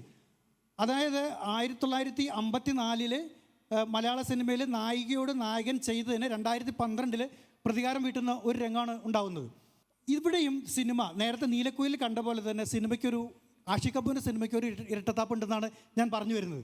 അതിനുശേഷം എങ്ങനെയാണ് കാണികൾ സിനിമയായിട്ട് ബന്ധപ്പെട്ട് നിൽക്കുന്നത് എന്നുള്ള ഒരു കൺക്ലൂഷൻ പറഞ്ഞുകൊണ്ട് ഞാൻ അവസാനിപ്പിക്കാം. യഥാർത്ഥത്തിൽ നമ്മളൊക്കെ വിചാരിക്കുക ഈ പിന്നെ 22 ഫീമെയിൽ കോട്ടത്തിലെ പിന്നെ നായകനെ കാസ്ട്രേറ്റ് ചെയ്തുകൊണ്ട് അവനെ നിലംപരിശാക്കി, അവനെ ഒന്നും അല്ലാതാക്കി, അവനെ കീഴ്പ്പെടുത്തി, അങ്ങനെ ഒരു പ്രത്യേക രീതിയിൽ ഒരു ഫെമിനിസത്തിൻ്റെ പതാക നാട്ടി അവൾ തിരിച്ചു പോവുകയാണ് എന്നുള്ളതാണ്. യഥാർത്ഥത്തിൽ അങ്ങനെയല്ല സംഭവിക്കുന്നതാണ് എൻ്റെ ഒരു നിരീക്ഷണം. കാരണം നായകനെ കാസ്ട്രേറ്റ് ചെയ്യുന്നതിലൂടെ അവൻ്റെ ശരീരത്തെ നായിക വിമോചിപ്പിക്കുകയാണ് ചെയ്യുന്നത് എന്നുള്ളതാണ്. കാരണം ഫാലിക് ഓറിയൻറ്റഡായ എല്ലാ ആഹ്ലാദങ്ങളും പിന്നെ പുരുഷനെ സംബന്ധിച്ചിടത്തോളം പുല്ലിംഗം വഴി സാധ്യമാകുന്ന ആഹ്ലാദത്തിൽ ഒതുങ്ങുകയാണ് ചെയ്യുക. അതേസമയം പുല്ലിംഗ കേന്ദ്രീകൃതമായ ശരീരത്തിൽ നിന്നും കാസ്ട്രേഷൻ വഴി നായകൻ്റെ ശരീരത്തെ ഒരുതരം ആഹ്ലാദത്തിൻ്റെ വിഭിന്നതകളിലേക്ക്, ആഹ്ലാദത്തിൻ്റെ പോളിമോർഫസായ ഒരുതരം അരാജകത്വത്തിലേക്ക് വിമോചിപ്പിക്കുകയാണ് ചെയ്യുന്നത്. ഈ പിന്നെ 22 ഫീമെയിൽ കോട്ടയത്തിലെ നായകനെ ഞാൻ വീണ്ടും ശ്രദ്ധിക്കുകയുണ്ടായി. കാസ്ട്രേഷന് ശേഷം 2-3 ദിവസമൊക്കെ കുറച്ച് ദിവസമൊക്കെ അവന് വേദനിക്കുന്നുള്ളൂ, പിന്നെ അവൻ ഫുൾ ഹാപ്പിയാണ്.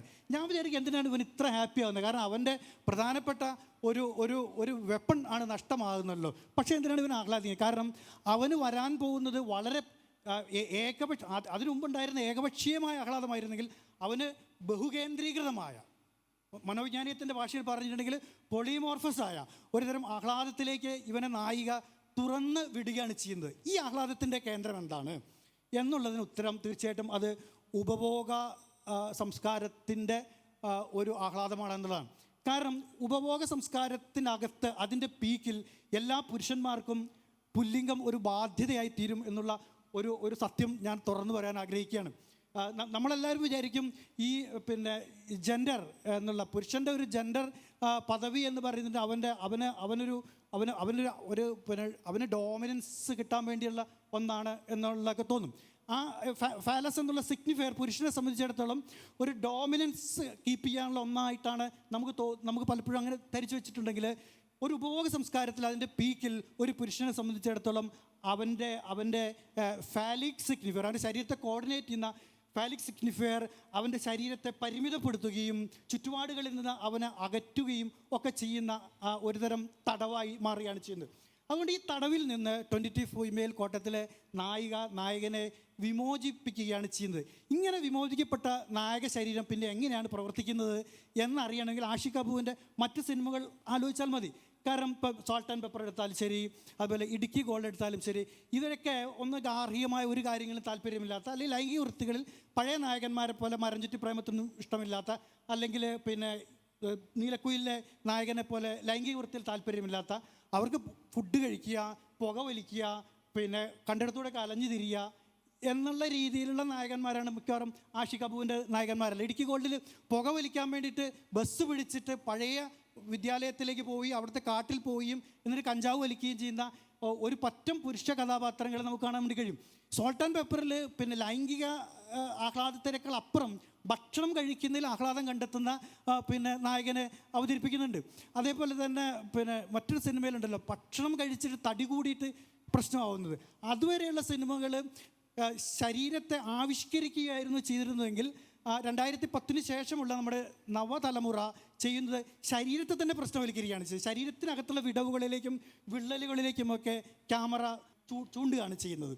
അപ്പോൾ സ്വാഭാവികമായിട്ടും ഇത്തരത്തിലുള്ള ഒരു ഫാലിക് സിഗ്നിഫയറിൻ്റെ പരിമിതിക്ക് പുറത്ത് കിടക്കുന്നതോട് സംഭവിക്കുന്നത് ശരീരവും പിന്നെ ചുറ്റുപാടും തമ്മിലുള്ള പിന്നെ അതിർവരമ്പുകൾ ഇല്ലാതാവുകയും ശരീരം തന്നെ ചുറ്റുപാടിലേക്ക് ഒഴുകിപ്പരക്കുകയും ചിതറിത്തെറിക്കുകയും ചെയ്യുന്ന ഒരു പ്രക്രിയ കാണുന്നുണ്ട്. ഇത് തുടക്കം കുറിക്കുന്നത് ആഷിഖ് അബു ആണെങ്കിലും അതിൻ്റെ പീക്കിലെത്തിക്കുന്നത് നമ്മുടെ പ്രിയപ്പെട്ട ലിജോ ജോസ് പെല്ലിശ്ശേരിയാണ്. ലിജോസിൻ്റെ എല്ലാ സിനിമയിലും ഇങ്ങനെയാണ് ഇമ്പൾസീവായ പിന്നെ തീറ്റപ്പണ്ടാരങ്ങളായ കുടിയന്മാരായ തെറി പറയുന്ന ആളുകൾ ഒരു ലിമിറ്റുമില്ലാത്ത ആളുകളിലേക്ക് എത്തിക്കുകയാണ്. യഥാർത്ഥത്തിൽ ഇത് ഇങ്ങനെ ഉണ്ടാവുന്നത് നമ്മൾ പലപ്പോഴും വിചാരിക്കും നായകന്മാർക്ക് മമ്മൂട്ടിക്ക് മോഹൻലാലിനൊക്കെ പ്രായമായതുകൊണ്ട് അതുകൊണ്ട് നമുക്ക് ഒരു കാര്യം ചെയ്യാം, പഴയ രീതിയിലുള്ള ഫാലിക് ഹീറോകളെ മാറ്റി നിർത്താം, മമ്മൂട്ടിക്ക് മോഹൻലാലിനും അതുകൊണ്ട് നമുക്ക് ഫഹദ് ഫാസിലിനൊക്കെ എടുക്കാം എന്നുള്ളതല്ല, മറിച്ച് ഒരു ഉപഭോക്തൃ സമൂഹത്തിൽ കാണികളെ തൃപ്തിപ്പെടുത്തണമെങ്കിൽ പഴയ രൂപത്തിലുള്ള നായകന്മാരെ പറ്റില്ല. അതുകൊണ്ട് പുതിയ നായകന്മാരെ പരീക്ഷിക്കുകയാണ് ചെയ്യുന്നത്. കാണികളും സിനിമയും തമ്മിൽ ബന്ധപ്പെട്ട് നിൽക്കുന്ന ഒരു റൂട്ട് ഇതാണ് എന്ന് മാത്രം പറഞ്ഞുകൊണ്ട് ഞാൻ നിർത്തുകയാണ്. അപ്പം നിങ്ങൾ ചോദിക്കും മലൈക്കോട്ട വാലിബനിലോ എന്ന് ചോദിക്കും. അവിടെ ലാലിൻ്റെ ശരീരമല്ലേ പിന്നെ മുന്നിട്ട് നിൽക്കുന്നത്, അവിടെ നായകൻ ഒരു ഫാലിക് ഹീറോ ആയി നമ്മുടെ മുമ്പിൽ വരികയും വലിയ തൂണ് പിടിച്ചു വലിക്കുകയും വലിയ കൂടാരത്തെ വലിച്ചു കൊണ്ടുപോവുകയൊക്കെ ചെയ്യുന്നത്. അവിടെ പിന്നെ ലിജോ ജോസ് എടുക്കുന്ന ഒരു രീതി എന്ന് പറഞ്ഞിട്ട് ഇന്ന് കൂടുതൽ ചർച്ച ചെയ്യപ്പെടുന്നതുകൊണ്ടാണ് ഞാനത് പറയുന്നത്. അവിടെ മറ്റൊരു രീതിയാണ് ഈ സംവിധായകൻ പ്രയോഗിക്കാൻ ശ്രമിക്കുന്നത്. നായകനെ ചെതറിപ്പിക്കുകയല്ല, നായകനെ ചുറ്റുപാടുകളിലേക്ക് ഒഴുക്കി വിടുകയല്ല ചെയ്യുന്നത്, മറിച്ച് മോഹൻലാലിന് ഊതി വീർപ്പിക്കുകയാണ് ചെയ്യുന്നത്. ഒരു ബലൂൺ പോലെ ഊതി വീർപ്പിച്ച് ഈ താരനായക ബിംബത്തെ പൊട്ടിച്ച് കളയാം എന്നാണ് ലിജോ ജോസ് വിചാരിക്കുന്നത്. പൊട്ടുന്നുണ്ടോ ഇല്ലോ എന്ന് എനിക്കറിയില്ല. നമസ്കാരം. അടുത്തതായി ഇപ്പോൾ പിന്നെ നമ്മുടെ സംവിധായകനായിട്ടുള്ള ശ്രീ ജിയോ ബേബി ഇവിടെ എത്തിയിട്ടുണ്ട്. ശ്രീ ജിയോ ബേബി ഈ വിഷയത്തിൽ സംസാരിക്കും. നമസ്കാരം. ആദ്യം തന്നെ ഈ വൈകിയതിലുള്ള ക്ഷമ ചോദിക്കുന്നു. ട്രെയിൻ ലേറ്റായി പോയി. എൻ്റെ ഒരു നിരീക്ഷണം, പുതിയ സിനിമ, പുതിയ ആസ്വാദകർ എന്നുള്ള രീതിയിൽ അങ്ങനെ പുതിയതായിട്ടൊരു സിനിമ സംഭവിച്ചോ എന്ന് എനിക്ക് സംശയമുണ്ട്. സിനിമ സൗന്ദര്യശാസ്ത്രപരമായി ഈസ്തറ്റിക്കലി ഒരു നമ്മൾ സിനിമ 100-ലധികം വർഷങ്ങളെ ആയിട്ടുള്ളൂ സിനിമ നമുക്ക് ഇവിടേക്ക് വന്നിട്ട്. അപ്പോൾ സിനിമയുടെ തുടക്കത്തിൽ നിന്ന് സിനിമ പുതിയതായിട്ടുണ്ട്, പുതിയ തരം സിനിമകളുണ്ടായിട്ടുണ്ട്. മാസ്റ്റേഴ്സ് വന്നിട്ട് സിനിമേനെ ഗംഭീരമായി മാറ്റി നമ്മളിപ്പോൾ കാണുന്ന സിനിമ എന്നുള്ള തരത്തിലേക്ക് കഥകൾ പറയുന്ന അല്ലെങ്കിൽ തിരക്കഥ, സംഭാഷണം, പിന്നീട് ടെക്നോളജിയുടെ വളർച്ചയോടെ സൗണ്ട് വരുന്നു, വിഷ്വൽ എഫക്ട്സ് ഒക്കെ വരുന്നു. അങ്ങനെ വരെ അവിടം വരെ എത്തി നിൽക്കുന്ന സിനിമയിൽ നിന്ന് നമ്മൾ ഇന്നിപ്പോൾ പുതിയതെന്ന് പറയുന്ന സിനിമ എങ്ങനെയാണ് പുതിയതാവുന്നത്? സിനിമ സൗന്ദര്യശാസ്ത്രമായി പഴയ തന്നെ നിൽക്കുകയാണ്, ആ സ്ട്രക്ചറിൽ തന്നെ നിൽക്കുകയാണ്. ഞാൻ പുതിയൊരു തരം സിനിമ കാണാൻ വേണ്ടി വെയിറ്റ് ചെയ്യുന്ന ഒരു ആസ്വാദകൻ ആണ്, അല്ലെങ്കിൽ ഒരു കാഴ്ചക്കാരനാണെന്ന് മാത്രമാണ് എനിക്ക് പറയാനുള്ളത്. ആ പഴയ രീതിയിൽ തന്നെയാണ് ഞാൻ ഉൾപ്പെടെയുള്ള ഒരു സിനിമ എടുക്കുന്നത്. അപ്പോൾ പുതിയ തരം സിനിമ കാഴ്ചകൾ ഉണ്ടാകുന്നില്ല. വളരെ നല്ല ശ്രമങ്ങൾ നമ്മുടെ മലയാളത്തിൽ ഉൾപ്പെടെ ഉണ്ടാകുന്നുണ്ടെങ്കിലും പുതിയ തരം സിനിമയിലേക്ക് നമ്മൾ എത്തപ്പെട്ടിട്ടില്ലെന്നാണ് എനിക്ക് തോന്നുന്നത്. ഇപ്പോൾ IFFKയിലെ നീലമുടി എന്ന് പറഞ്ഞൊരു സിനിമ കാണാൻ പറ്റി. അപ്പോൾ അത് സിനിമയുടെ ഇത്രയും കാലം മലയാളത്തിലുണ്ടായിട്ടുള്ള സിനിമയുടെ വേറൊരു രീതിയിൽ അത് പ്രസൻറ്റ് ചെയ്യുന്നതായിട്ടാണ് എനിക്ക് തോന്നിയത്. അതൊരു പുതിയ സിനിമ അനുഭവം നമ്മൾ തരുന്നുണ്ട്. ഇത്രയും കാലം കണ്ടുകൊണ്ടിരുന്നത് പോലെ അല്ലാതെ ഇതാ വേറൊരു സിനിമ എന്ന് എനിക്ക് തോന്നി ആ സിനിമ കണ്ടപ്പോൾ. അങ്ങനെ പുതിയ സിനിമ എന്നുള്ള രീതിയിൽ എനിക്ക് തോന്നിയിട്ടില്ല. പുതിയ വിഷയങ്ങൾ പറയുന്നുണ്ട്. പണ്ട് കാലത്ത് പറഞ്ഞ് നിർത്തിയെടുത്തുന്ന ചില ടേക്ക് ഓഫുകൾ ഉണ്ടാകുന്നുണ്ട് എന്നൊക്കെയാണ് എനിക്ക് തോന്നിയിട്ടുള്ളത്. അതേ കാര്യങ്ങൾ തന്നെ ആസ്വാദകരുടെ ഭാഗത്തു നിന്ന് വരുന്നുണ്ട്. സാമൂഹ്യമായ വളർച്ച നേടുമ്പോൾ അല്ലെങ്കിൽ കാലം പുരോഗമിക്കുമ്പോഴൊക്കെ സിനിമയിലുണ്ടായിട്ടുള്ള ചില വിഷയങ്ങൾ ഉണ്ടായേക്കാം എന്നുള്ളതല്ലാതെ അങ്ങനെ സിനിമ പുതിയ തരം സിനിമയായി മാറിയെന്ന് എനിക്ക് തോന്നിയിട്ടില്ല. പഴയ സിനിമ തന്നെ വീണ്ടും വീണ്ടും നമ്മൾ കണ്ടുകൊണ്ടിരിക്കുന്നതായിട്ടാണ് എനിക്ക് തോന്നുന്നത്. അതിൽ നമുക്ക് താല്പര്യം തോന്നുന്ന വിഷയങ്ങളുണ്ടാവാം, നമ്മൾ ഏറ്റെടുക്കുന്ന സിനിമകളുണ്ടാവാം. അങ്ങനെയൊക്കെയാണ് എനിക്ക് തോന്നുന്നത്. പിന്നീട് സംസാരിക്കാം. Thank you. അടുത്തതായിട്ട് നമ്മുടെ മുതിർന്ന നിരൂപകനും പ്രിയ സുഹൃത്തുമായിട്ടുള്ള ഷൺമുഖ മാഷ് സംസാരിക്കും. എനിക്ക് തോന്നുന്നത്, നമ്മൾ ഈ വിഷയത്തെക്കുറിച്ച് ചർച്ച ചെയ്യുമ്പോൾ ഈ ചർച്ചയിലേക്ക് നമ്മൾ സിനിമാ തിയേറ്ററിൽ പോയിട്ട് കാണുന്ന സിനിമകൾ, മുഴുനീള സിനിമകൾ മാത്രം ഉൾക്കൊള്ളിച്ചാൽ പോരാ തോന്നുന്നു. ഇതിൻ്റെ കൂട്ടത്തിലേക്ക് 3 തരം സിനിമകളെ കൂടി ചേർക്കേണ്ടതുണ്ട്. ഒന്ന്,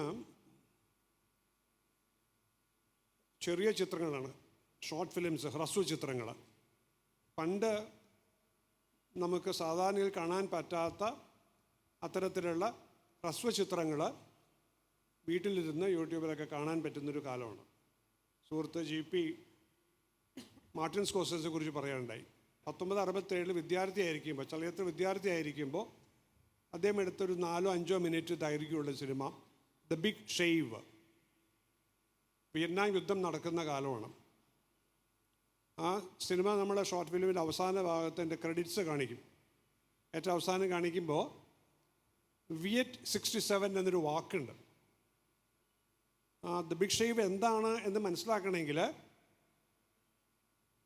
ആ സിനിമ എടുക്കുമ്പോൾ ആ ചലച്ചിത്ര വിദ്യാർത്ഥി എന്താണ് ഉദ്ദേശിച്ചത് മനസ്സിലാക്കണമെങ്കിൽ വിയറ്റ് 67 എന്നുള്ള വാക്കും കൂടിയും നമ്മുടെ ശ്രദ്ധയിൽ പെടണം.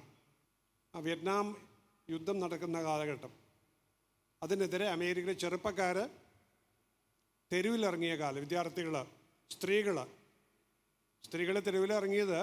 അപ്പോൾ അവരന്ന് അക്കാലത്ത് അവരുടെ കുട്ടികളെ അമേരിക്കൻ ഭരണകൂടം വിയറ്റ്നാമിൽ കൊണ്ടുപോയിട്ട് കമ്മ്യൂണിസ്റ്റിന് ലോകത്തെ രക്ഷിക്കാൻ വേണ്ടി എന്ന് പറഞ്ഞിട്ട് കുട്ടികളെ കൊണ്ടുപോയിട്ട് കുട്ടികളെ കൊല്ലിക്കുകയാണ്. അപ്പോൾ അക്കാലത്ത് ഒരു നാടകത്തിൽ ഒരു കഥാപാത്രം പറയുന്നുണ്ട്, അവിടുത്തെ അമേരിക്കൻ നാടകത്തിൽ അക്കാലത്ത് അമ്മമാർ ഈ കാഞ്ചി വലിക്കുന്ന വിരലില്ലാത്ത കുട്ടികളെ ജനിക്കട്ടെ എന്നുണ്ട്. അപ്പോൾ ഞാൻ ഈ ഷോർട്ട് ഫിലിം എന്ന് പറയുന്ന രൂപത്തെക്കുറിച്ചൊന്ന് പറയാൻ വേണ്ടിയിട്ടാണ്. അപ്പോൾ അത് ചർച്ചയിൽ വരേണ്ട ഒരു സിനിമയാണ്. മറ്റൊന്ന് ഡോക്യുമെൻ്ററികളാണ്. അത് എടുത്തു പറയാനുള്ള കാരണം എന്താ വെച്ചാൽ, ഇപ്പോൾ ദീദിയുണ്ട്, ഇവിടെ പ്രേംചന്ദ്,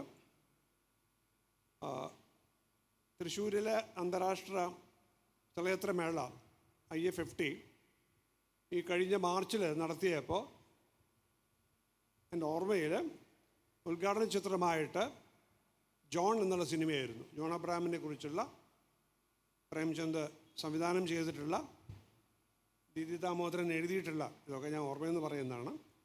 അപ്പോൾ ഡോക്യുമെൻ്ററികൾ നമ്മുടെ ചർച്ചയിലേക്ക് കടന്നു വരേണ്ടതാണ്. ഈ പുതിയ സിനിമ എന്ന് പറയുമ്പോൾ തൃശ്ശൂർക്കാരനായിട്ടുള്ള M.R. രാജൻ്റെ പേരെടുത്ത് പറയാൻ കാരണം, M.R. രാജൻ കേരള മോഡലിൽ പഠിക്കുന്ന കാലം മുതൽ എനിക്ക് പരിചയമുണ്ട്. പിന്നീട് ഫിലിം ഇൻസ്റ്റിറ്റ്യൂട്ടിൽ പോയി. M.R. രാജൻ ഡോക്യുമെൻ്ററികൾ മാത്രം എടുത്തുള്ള ആളാണ്. ഇപ്പോൾ CS വെങ്കടേശനും കൂടി ചേർന്നിട്ടാണ് തോന്നുന്നു പകർന്നാട്ടെടുത്തു അമ്മന്നുവിനെ കുറിച്ചിട്ട്, കലാമണ്ഡലം ഗോപിയെ കുറിച്ചിട്ട് നോട്ടം എന്നുള്ള സിനിമ എടുത്തു. അപ്പോൾ ഡോക്യുമെൻ്ററികൾ നമ്മൾ ഈ സിനിമയുടെ ചർച്ചയിൽ ഉൾക്കൊള്ളിക്കേണ്ടതാണ്. പിന്നെ ഈ അഭിമാനത്തോട് പറയാനുള്ളൊരു കാര്യം എന്താ വെച്ചാൽ, ഞാൻ പലയിടത്തും പറഞ്ഞുള്ളതാണത്, 85 മുമ്പ് ആഴ്ചയിൽ ഒരു ദിവസം മാത്രം, ഒരു മണിക്കൂർ മാത്രം പഠിപ്പിച്ചിരുന്ന ഒരു വിദ്യാർത്ഥി, ആ പഠിപ്പിച്ച നോവലിൻ്റെ പേര് എനിക്കിപ്പോൾ ഓർമ്മയുണ്ട്, ഇൻക്രെഡിബിൾ ജേണി എന്നാണ്. ഒരു നായയാണ് തോന്നുന്നു അല്ല കഥാപാത്രം.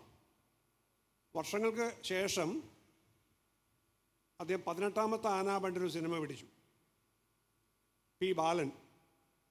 ഒരുപക്ഷെ കേരളത്തിൽ നിന്ന് മലയാളത്തിൽ ഇറങ്ങിയിട്ടുള്ള ഒരു ഡോക്യുമെൻ്ററി ഏറ്റവും കൂടുതൽ അംഗീകാരം നേടിയുള്ളത് ആ ചിത്രമായിരിക്കണം. അതിന് ദേശീയ അവാർഡ് ബാലൻ ചുള്ളിക്കാടിന് നേടിക്കൊടുത്തതാണ് ആഖ്യാനത്തിന്. മറ്റൊരു തരം സിനിമയിൽ കൂടി ഇവിടെ പരാമർശിച്ച് പോവാണ്. ഇത് അനിമേഷൻ സിനിമകളാണ്. മലയാളത്തിൽ എത്രമാത്രം അനിമേഷൻ സിനിമ ഉണ്ടായിട്ടുണ്ടെന്ന് അറിയില്ല, പക്ഷേ ഇന്ത്യയിൽ ഉണ്ടായിട്ടുണ്ട്, ലോക സിനിമയിലുണ്ട്. ഇതൊക്കെ പണ്ട് നമുക്കങ്ങനെ കാണാൻ കഴിഞ്ഞിരുന്നില്ല. പല സാധ്യതകൾ ഉള്ളതുകൊണ്ട് അനിമേഷൻ സിനിമകളും കാണാൻ പറ്റുന്നുണ്ട്. സുഹൃത്ത് പ്രിയനന്ദൻ പറഞ്ഞ ഒരു കാര്യം ഒന്നുകൂടി വിശദമാക്കാൻ ശ്രമിക്കുകയാണ്. പ്രിയനന്ദൻ വർഷങ്ങൾക്ക് മുമ്പ് പ്രിയൻ വല്ലച്ചറായിട്ട് നാടകം സംവിധാനം ചെയ്ത ആ കാലത്ത് ഞാൻ കോട്ടയത്ത് പോയിട്ട് ജോയ് മാത്യു എഴുതിയത് എനിക്ക് തോന്നണം, ഓർമ്മയുള്ള സങ്കടൽ കാണണ്ടേ അല്ലേ? ജോയ് മാത്യു എഴുതിയതാണോ അത്? സങ്കടൽ അത് അവിടെ പോയിട്ട് കണ്ടതാണ്. പ്രിയനന്ദന് പറഞ്ഞൊരു കാര്യം എന്താ വെച്ചാൽ മൊബൈലിൽ ഉള്ളൂ സിനിമ എടുക്കുന്ന ഒരാളും തൻ്റെ സിനിമ ആളുകളെ മൊബൈലിൽ കണ്ട് ആസ്വദിക്കണമെന്ന് ആഗ്രഹിക്കില്ല. എല്ലാവരുടെയും അടിസ്ഥാനപരമായിട്ടുള്ള ആദ്യത്തെ എന്നിട്ട് പറയാവുന്ന ആഗ്രഹം എന്ന് പറയുന്നത് വലിയ സ്ക്രീനിൽ ആ ശബ്ദവും സംഗീതമൊക്കെ ചേർന്നിട്ട് കാണുക എന്നുള്ളതാണ്. ഇപ്പം നിങ്ങൾ തീവണ്ടിയിൽ യാത്ര ചെയ്യുകയാണെങ്കിൽ മൊബൈലിൽ ആളുകൾ സിനിമ കണ്ടുകൊണ്ടിരിക്കുകയാണ്.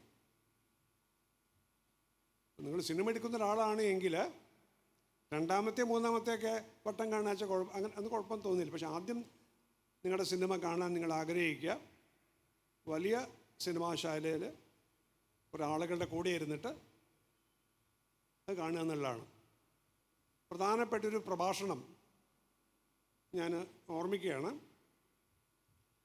ഇത് 2000 കാൻ ചലച്ചിത്രം നടക്കുമ്പോൾ അതിൻ്റെ ഭാഗമായിട്ടാണോ എന്നറിയില്ല, അവിടെ 20 വയസ്സ് മാത്രം പ്രായമുള്ള ഒരു സംവിധായിക സമീറ മക്മൽബഫ്, അവർ കുടുംബമായിട്ട് കൊച്ചിയിൽ വന്നിരുന്നു. സമീറയും അച്ഛൻ മൊഹ്സൻ മക്മൽബഫും അവരുടെ അമ്മ, അവരുടെ രണ്ടാനമ്മ മെഷ്കിനി, ഇവർ 3 പേരും കൊച്ചിയിൽ ഇവരുടെ ചിത്രങ്ങൾ മാത്രം കാണിക്കാൻ വേണ്ടി വരികയുണ്ടായി.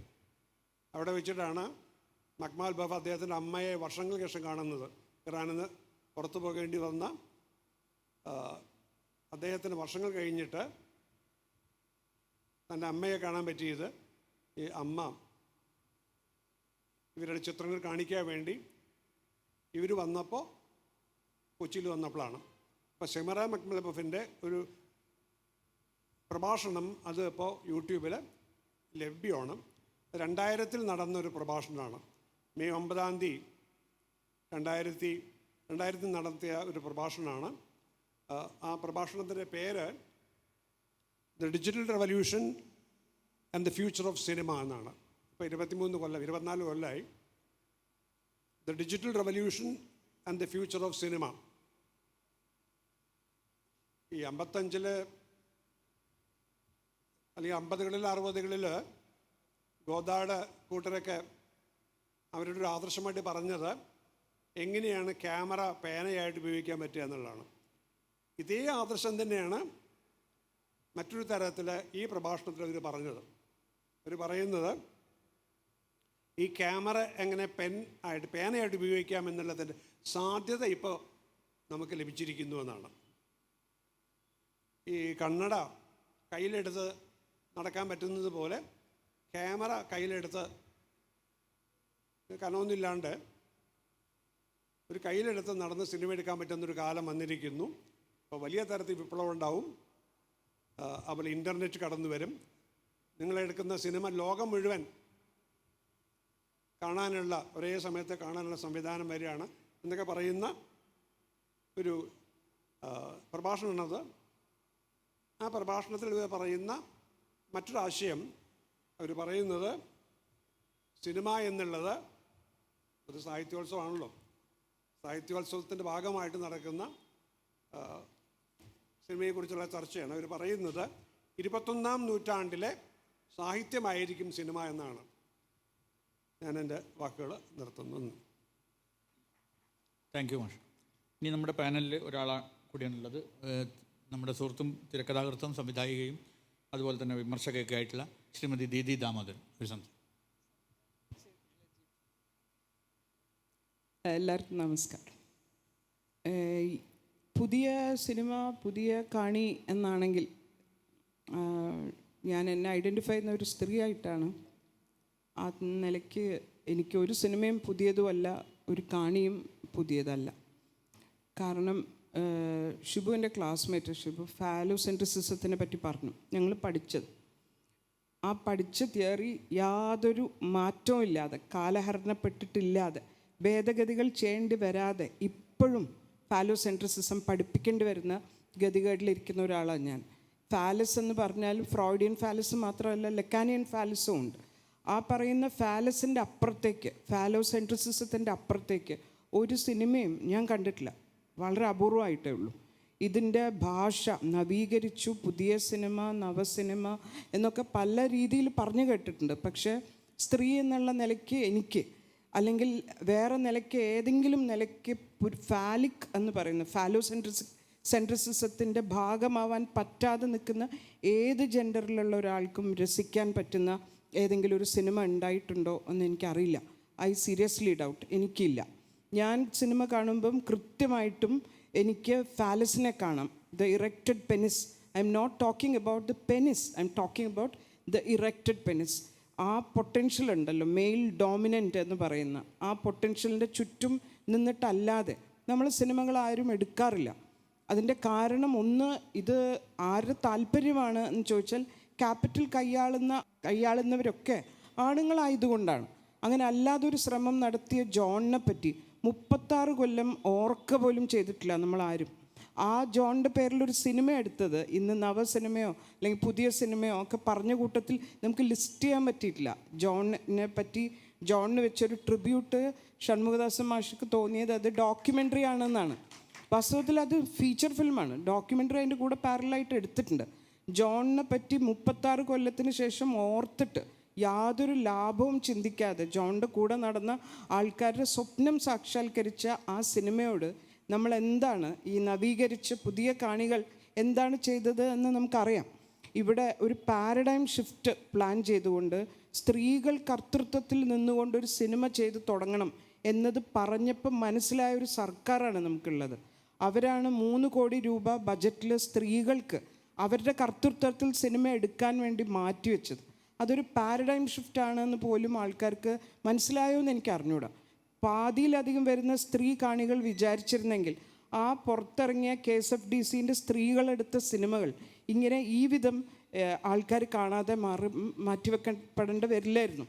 ഇവിടെ സ്ത്രീക്ക് ഞാനൊരു സ്ത്രീയാണ് എന്ന് ഐഡൻറ്റിഫൈ ചെയ്യാൻ പറ്റാത്ത വിധം എല്ലാം എൻകോഡഡ് ആണ്. It's absolutely engendered. അത് കൃത്യമായിട്ട് ഡോമിനൻ്റ് മെയിലിന് വേണ്ടി ആ താല്പര്യങ്ങൾ സംരക്ഷിക്കാൻ വേണ്ടിയാണ് ഇവിടെയുള്ള മുഴുവൻ ചിഹ്നങ്ങളും. ഷിബു പറഞ്ഞപ്പം വിട്ടുപോയ ഒരാളുണ്ട്, ഒരു ദളിത് സ്ത്രീയുണ്ട്. ആ സ്ത്രീയുടെ മരണത്തിന് വിചാരണ ചെയ്തിട്ടില്ല. പിന്നെ ഈ നെക്സസ് ഉണ്ടല്ലോ, ഈ ഫാലസിനെ ഉണർത്താൻ പോകുന്ന, മീനിങ് പെനിസിനെ ഉണർത്തി ഫാലസ് ആക്കാൻ പോകുന്ന ഒരു നെക്സസ് ഉണ്ട്. അത് ക്യാമറയും നറേറ്റീവും എല്ലാവരും കൂടെ, ഞാനടക്കം, അതെന്ന് വെച്ചാൽ ഞാൻ I don't identify myself as A lesbian, എന്നിട്ട് പോലും ഞാൻ പോലും കാത്തു നിൽക്കുക നനഞ്ഞ ആ സ്ത്രീയുടെ ശരീരത്തിലേക്ക് ഇയാൾ എന്താണ് കയറാത്തത് എന്ന് തോന്നിക്കുന്ന തരം ഒരു നെക്സസ് ഉണ്ട്. ആ നറേറ്റീവിനെയാണ് നമ്മൾ ഫാലോസെൻട്രിസിസം എന്ന് വിളിക്കുന്നത്. ഇവിടെ ഇരുന്നിട്ടൊരു സിനിമ കാണണമെങ്കിൽ ഒന്നുകിൽ എനിക്ക് ആബ്സല്യൂട്ട്ലി ഏലിയനായിട്ട് എനിക്ക് പടം കാണാൻ പറ്റുള്ളൂ, എനിക്ക് രസിക്കാൻ പറ്റില്ല. ആ സിനിമയുടെ ഓരോ ഫ്രെയിം തൊട്ട് അവർ പറയുന്ന അട്ടർ ചെയ്യുന്ന എല്ലാ വാക്കും എനിക്ക് തിരിച്ചടിക്കും. അതുകൊണ്ട് എനിക്ക് രസിച്ച് ഒരു സ്ത്രീ എന്ന നിലയ്ക്ക് സിനിമ കാണാൻ പറ്റില്ല. ഇനി അല്ല, ഞാൻ രസിച്ച് സിനിമ കാണണമെങ്കിൽ ഞാൻ എന്ത് ചെയ്യണം എന്ന് വെച്ചാൽ, ഞാൻ എനിക്കെതിരായിട്ടുള്ള ഒരു ഐഡിയോളജിയെ സോളിസിറ്റ് ചെയ്യണം.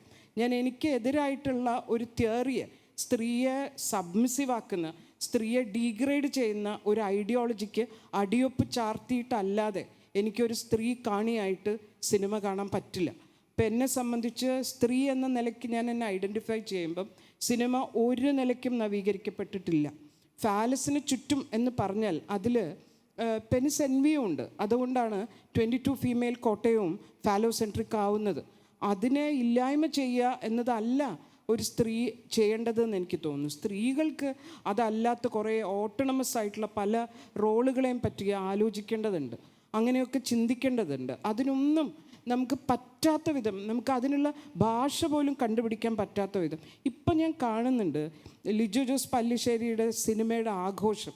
അങ്ങനെ ആഘോഷിക്കാം, അതിൽ ഭയങ്കര പുതുമയാണ്, എന്തൊക്കെയോ കാര്യങ്ങൾ വെട്ടിപ്പിടിച്ചു. But what is he trying to say?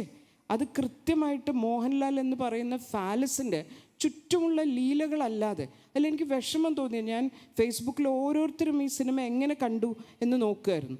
Out and out feminist ആയിട്ടുള്ള ഒരാളാണ് കുക്കുവിൻ്റെ പോസ്റ്റ്, കുക്കൂടെ ഉണ്ടോയെന്ന് അറിഞ്ഞൂടെ, പോസ്റ്റ് കണ്ടപ്പം എനിക്ക് അത്ഭുതമായി. കാരണം എന്താണെന്ന് വെച്ചാൽ നമ്മൾ പോലും അറിയാതെ അങ്ങനെയുള്ള ഈ ഫെമിനിസ്റ്റ് ആസ്പിറേഷനുള്ള ഒരു സ്ത്രീക്ക് പോലും അത് വിഴുങ്ങേണ്ടി വരുന്ന വിധം വളരെ സ്മൂത്തായിട്ട് സ്മഗിൾ ചെയ്ത് കേട്ടിട്ടുള്ളതാണ് ഈ മെയിലിൻ്റെ ഡോമിനേഷൻ. അതൊരിക്കലും ക്വസ്റ്റ്യൻ ചെയ്യപ്പെടാൻ പറ്റില്ല എന്നാണ്. ഷിബു പറഞ്ഞത് കേട്ടപ്പോൾ ഒരു വ്യാമോഹം തോന്നിപ്പോവാണ്. അതില്ലാതെ പെട്ടെന്ന് ഇല്ലാതാക്കി അതോടുകൂടി ഇയാളുടെ മോബിയസ് എന്ന് പറയുന്ന സിനിമയുണ്ട് കിംകി ഡൂക്കിന്, അതിലയാൾ ബൊംബാർഡ് ദ ഹെഡ് ക്വാർട്ടേഴ്സ് എന്നുള്ള പറയുന്ന പോലെ അവസാന സീനിൽ സ്വന്തം പെനിസിനെ വെടിവെച്ച് തകർത്തിട്ടാണ് ആ സിനിമ അവസാനിക്കുന്നത്. ഇതിൻ്റെ എല്ലാത്തിൻ്റെയും സെൻറ്ററായിട്ടുള്ളത് സെൻറ്റർ തന്നെ ഇല്ലാണ്ടാക്കുക എന്ന് പറഞ്ഞുകൊണ്ട് കാതലിനെ പറ്റി പറയും. എനിക്ക് ജിയോ ബേബീൻ്റെ എല്ലാത്തരം നമുക്കറിയാം ഒരുപാട് കൺസ്ട്രെയിൻസിൻ്റെ ഉള്ളിൽ നിന്നുകൊണ്ട് ജിയോ ഒക്കെ ചെയ്യുന്നത് വലിയ എത്തിപ്പിടിക്കാൻ പറ്റാത്ത വലിയ കാര്യങ്ങളാണ്. പക്ഷെ കാതൽ എന്താണ് പറയുന്നത്? കാതൽ എന്ന് പറയുന്നത് മമ്മൂട്ടി എന്ന് പറയുന്ന ഫാലസിന് ചുറ്റുമാണ് നിൽക്കുന്നത്.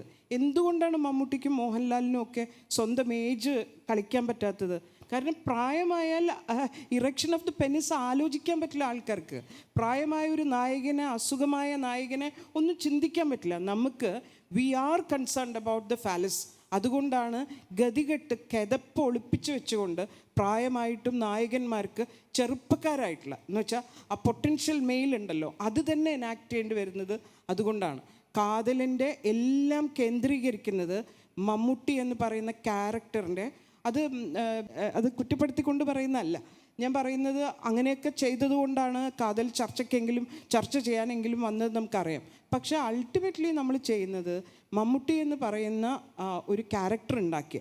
ഇപ്പം നിങ്ങൾ നോക്കിയാൽ അറിയാം വ്യാഖ്യാന ലീലകളാണ്. മമ്മൂട്ടിയെ പറ്റി പഠനങ്ങൾ, മോഹൻലാലിനെ പറ്റി പഠനങ്ങൾ പഠിച്ച് നമ്മൾ റീഡു ചെയ്യുന്ന പോലും ഇല്ല. നമ്മൾ we are doing and we are overdoing. എന്നിട്ട് വീണ്ടും നമ്മൾ ഇമ്പോസ് ചെയ്തുകൊണ്ടിരിക്കുക. പല വിധത്തിൽ ഇത് നിഷ്പക്ഷമാണ് എന്ന മട്ടിൽ ഏകപക്ഷീയമായിട്ടുള്ള ആണിൻ്റെ ആഘോഷം സിനിമയുടെ പേരിൽ നടത്തിക്കൊണ്ടിരിക്കുകയാണ്. തിരിച്ച് ചിന്തിക്കാൻ പോലും പറ്റാത്ത വിധം സ്ത്രീകൾ ക്യാപ്റ്റിവേറ്റഡാണ്. അവർ ഭയങ്കര സബ്മിസീവാണ്. അവർക്ക് അറിയുന്നില്ല അവർക്കെതിരായിട്ടുള്ള കാര്യങ്ങളിലാണ് അവർ നീങ്ങിക്കൊണ്ടിരിക്കുന്നത് എന്ന് തിരിച്ചറിയാൻ പറ്റാത്ത വിധം സിനിമയിൽ ഫാലോസെൻട്രിസിസത്തിൻ്റെ ഇടയിൽ ഇത് ഒരു കേവല ഫിലിം തിയറി ആയിട്ട് കരുതരുത്. കാരണം ഫാലോസെൻട്രിസിസം എൻ്റെ ഗതികേട് എന്താണെന്ന് വെച്ചാൽ സ്ത്രീക്ക് തിയറി പറയുമ്പോഴും വീണ്ടും നമ്മൾ ആശ്രയിക്കേണ്ടി വരുന്നത് മാർക്സിനെയാണ് അല്ലെങ്കിൽ ഫ്രോയിഡിനെയാണ്. വീണ്ടും ആണുങ്ങളുടെ തിയറിയിൽ തന്നെ അതിൻ്റെ ചുറ്റും തന്നെ നിൽക്കേണ്ടി വരുന്നു എന്നാണ് ഫിലിം തിയറികളൊക്കെ പറയുന്നവരുടെ തന്നെ ഗതികേടായിട്ട് അവർ പറയാറുള്ളത്. അവരുടെ വിഷമം കോട്ട് ചെയ്യാനുള്ളത് വീണ്ടും ഒരു തിയറി പറയുന്ന ആണിന് തന്നെയാണ്. ഇത് ചെറിയ കാര്യമല്ല എന്ന് പറയാൻ കാരണം ഈ ഫാലോസെൻട്രിസിസം ഇംബൈബ് ചെയ്തുകൊണ്ട് അകത്ത് ക്യാരി ചെയ്തത് കൊണ്ടാണ് ഇവിടെ നിയമപരമായിട്ട് IC വേണം. 10 പേരിൽ കൂടുതൽ ജോലി ചെയ്യുന്ന ജോലി സ്ഥലത്ത് ഒരു IC വേണം എന്ന് പറഞ്ഞാൽ അത് വേണ്ടതില്ല എന്ന് മലയാള സിനിമയ്ക്ക് തോന്നുന്നത്. അതുകൊണ്ടാണ് ലോ ഓഫ് ദ ലാൻഡിൽ ഇരയാക്കപ്പെട്ട പെൺകുട്ടിയുടെ പേര് പറയരുത് എന്ന് പറയുമ്പം ആ കുട്ടിയുടെ പേര് ലൈവിൽ വന്നിട്ട് പറഞ്ഞാലും അറസ്റ്റ് ചെയ്യപ്പെടാതെ അടുത്ത പടവും അതിൻ്റെ ആഘോഷവും നടത്താൻ പറ്റും എന്ന് പറയുന്നത് ഈ പറഞ്ഞ ലിറ്റററി തിയറി ഉണ്ടല്ലോ ഫാലോസെൻട്രിസിസം, അത് നമ്മൾ കലക്കി കുടിച്ചതുകൊണ്ടാണ്, അത് അകത്ത് ക്യാരി ചെയ്യുന്നതുകൊണ്ടാണ്. അതുകൊണ്ട് എന്നെ സംബന്ധിച്ച് സിനിമ ഒന്നും എന്നെ സംബന്ധിച്ച് പുതിയതല്ല. ഒരു പുതിയ സിനിമയും ഞാൻ ഈ അടുത്തതല്ല ഞാൻ കണ്ടതായിട്ട് ഓർക്കുന്നില്ല. പിന്നെ കാണിയോ നവീകരിക്കപ്പെട്ടിട്ടുണ്ടോ എന്ന് എനിക്ക് സംശയമുണ്ട്. ഉണ്ടായിരുന്നെങ്കിൽ റിജക്റ്റ് ചെയ്യേണ്ടതായിട്ടുള്ള ഒരുപാട് സിനിമകൾ നമ്മൾ ഈ വിധം എൻഡോസ് ചെയ്യില്ലായിരുന്നു. പാനലിൽ എന്തെങ്കിലും ആഡ് ചെയ്യാൻ ജിയോ? അപ്പം ജിയോ ആഡ് ചെയ്ത് അതിനുശേഷം നമുക്ക് ഓപ്പൺ സെഷൻ തുടങ്ങാം. അല്ല, ആഡ് ചെയ്യാനല്ല, ഇപ്പം ദീദി പറഞ്ഞതിനോട് ചേർന്ന് നിൽക്കുക തന്നെയാണ് ചെയ്യുന്നത്. കാരണം അതിൻ്റെ അകത്തുനിന്ന് പുറത്ത് വന്നിട്ട് വരാൻ ഈ സാമൂഹ്യ കുടുംബ സിറ്റുവേഷൻ്റെ അകത്തുനിന്ന് ഒരു പുരുഷന് അതിൽ തന്നെ പെട്ട് കിടക്കുകയാണ്. അപ്പോൾ എനിക്കത് പറഞ്ഞപ്പോൾ അതിനെ മനസ്സിലാക്കുന്നു എന്നുള്ളത് മാത്രം പറയാനാണ് ഞാനിപ്പോൾ മൈക്ക് വാങ്ങിച്ചത്. വേറൊന്നുമല്ല, ആ ഒരു സിസ്റ്റത്തിലാണ് നമ്മുടെ സമൂഹം മുഴുവൻ കിടക്കുന്നത്. അതിൻ്റെ അകത്തുനിന്ന് പുറത്തേക്ക് വരാൻ പറ്റുന്നില്ല. 40 വയസ്സായി. അപ്പോൾ ഞാനിത് മനസ്സിലാക്കുന്നുണ്ട് എവിടെയെങ്കിലുമൊക്കെ നിന്ന്. അത് സിനിമയിൽ മാത്രമല്ലല്ലോ, എല്ലായിടത്തും അതെ, എല്ലാ തീരുമാനങ്ങളിലും അതെ, എല്ലാ സാഹചര്യങ്ങളിലും അതെ. ആട്ടം എന്ന് പറഞ്ഞ സിനിമ ഡിസ്കസ് കുറേയെങ്കിലും ആ ഒരു ഏരിയ വർക്ക് ചെയ്തതായിട്ട് എനിക്ക് തോന്നിയിട്ടുണ്ട്. അപ്പോൾ ആ സിനിമയ്ക്ക് എന്താ പറയുക, വലിയ ആ സിനിമ എല്ലാവർക്കും കണ്ടാൽ ആസ്വദിക്കാൻ പറ്റുന്ന തരത്തിലുള്ള സിനിമയായിട്ട് പോലും ആ സിനിമയെ നമുക്ക് മാറ്റി നിർത്തിയിട്ടുണ്ടെങ്കിൽ അതിനൊരു റീസൺ ഇപ്പോൾ ദീദിയും അതിന് മുൻപ് സംസാരിച്ച ആളും പറഞ്ഞ ആ റീസണാണ്. അത് നമ്മളെ ചൊറിയാൻ വരുന്നുണ്ട്. അതായത് പുരുഷന്മാരെ ചൊറിയുന്ന സിനിമയായതുകൊണ്ട് അധികം പബ്ലിസിറ്റി കൊടുക്കണ്ട എന്നൊക്കെ ചിലപ്പോൾ സമൂഹത്തിന് തന്നെ തോന്നാൻ വരെ സാധ്യതയുണ്ടെന്ന് എനിക്ക് തോന്നി. അതിൻ്റെ ആ പറഞ്ഞ അഭിപ്രായത്തോട് യോജിക്കുന്നു എന്ന് മാത്രം പറഞ്ഞ് നിർത്തുന്നു.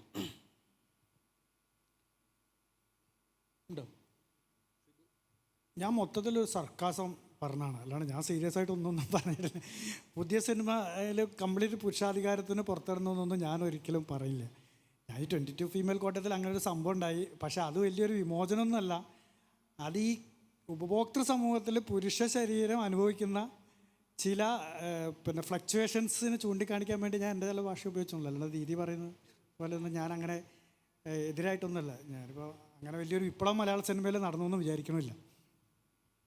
ഷിബു പറഞ്ഞതിൽ ഒരൊറ്റൊരു കാര്യം കൂടെ പറയാനുണ്ടായിരുന്നു. അതായത് ഈ നായകനെ കുറ്റപ്പെടുത്തിക്കൊണ്ടാണ് നീലക്കുയിൽ മുന്നോട്ട് പോയത് എന്ന് പറഞ്ഞ് അങ്ങനെയല്ല. അയാളുടെ തരിശു ദാമ്പത്യത്തിലേക്ക് ഒരു ആൺ സന്താനത്തിനെ എടുത്തു കൊടുത്തുകൊണ്ടാണ് സിനിമ അവസാനിപ്പിക്കുന്നത്. അയാളെ സമ്മാനിതനാക്കിയിട്ടാണ് സിനിമ അവസാനിപ്പിക്കുന്നത്. അയാൾ ചെയ്ത കുറ്റത്തിന് അയാൾ ഒരു പ്രായശ്ചിത്വവും സിനിമ ചെയ്യിപ്പിക്കുന്നില്ല. ശരിയാണ് ഷിബു ദീദി പറയുന്നതിനോട് തന്നെ ഞാൻ യോജിക്കുന്നത്. അതുകൊണ്ടാണ് നമുക്ക് തൂവാനത്തുമ്പികളും ഈ നീലക്കുയിലിൻ്റെ നായകൻ വീണ്ടും തൂവാനത്തുമ്പികളായിട്ട് അവതരിക്കുന്നത്.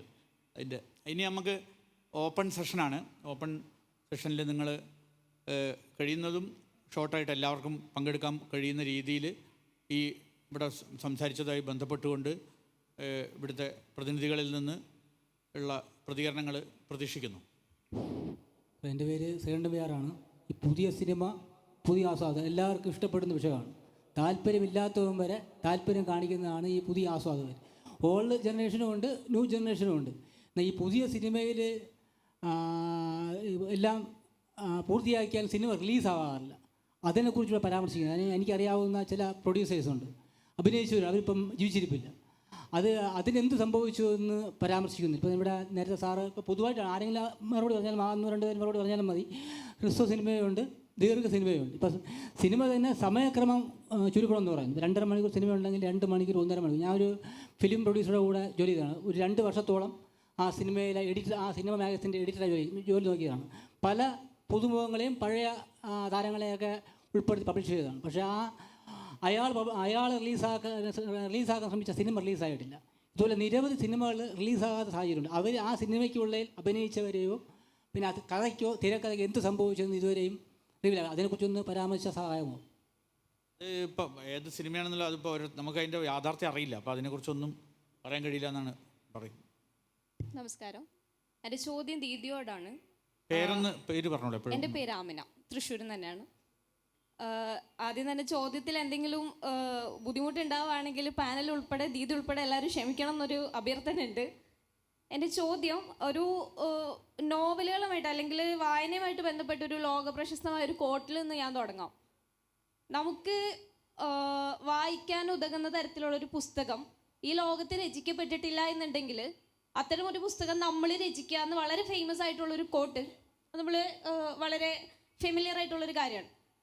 അപ്പോൾ ദീദി, if you are not satisfied with the phallocentric movies, why you can take such an initiative to produce such a film and bring a change?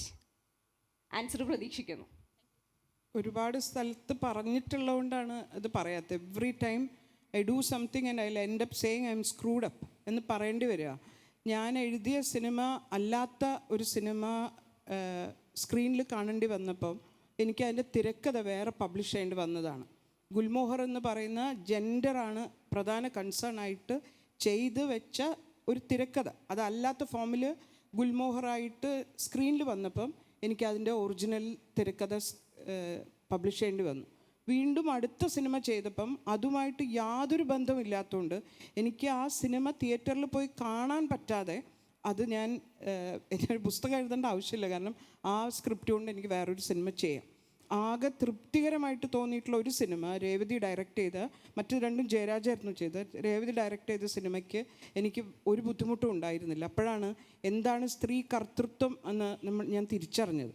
ഈ പറഞ്ഞ കാര്യങ്ങളൊക്കെ നേരത്തെ ഞാൻ പറഞ്ഞല്ലോ, ഈ ക്യാപിറ്റലാണ് കൈയാളുന്നവർ, അവർക്ക് താല്പര്യങ്ങളുണ്ട്. ആ താല്പര്യങ്ങൾക്കനുസരിച്ചല്ലാതെ ഒരു സിനിമ ഇമ്പോസിബിളാണ്. ഷൺമുഖദാസൻ സാറ് പറഞ്ഞ പോലെ പേന കൊണ്ട് എഴുതുന്ന ലാഘവത്തോടെ സിനിമ ചെയ്യാൻ പറ്റുന്ന കാലത്ത് ഡെഫിനറ്റ്ലി നമുക്ക് ഇതൊക്കെ നമുക്ക് ചെയ്യാൻ പറ്റും.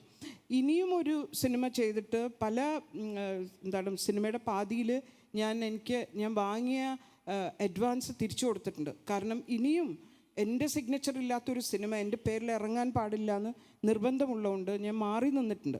കാരണം ഇനിയും ഇതേപോലെയുള്ള വേദികളിൽ വേറൊരു ആഗ്രഹം പറയുകയും അതൊരിക്കലും സാക്ഷാത്കരിക്കാൻ പറ്റാത്ത വിധം ഞാൻ എൻ്റെ തോൽവി ഏറ്റുപറയും ചെയ്യേണ്ടി വന്നുകൊണ്ടാണ്. നിങ്ങൾ പറഞ്ഞതാണ് കറക്റ്റ്. അതിനുവേണ്ടി തന്നെയാണ് WCCയുടെ ഭാഗമായിട്ട് ഞങ്ങൾ CM കൊടുത്ത നിർദ്ദേശമാണ് സ്ത്രീകൾക്ക് സിനിമ എടുക്കാൻ പറ്റുന്ന പണം കൊടുക്കേണ്ടതുണ്ട്.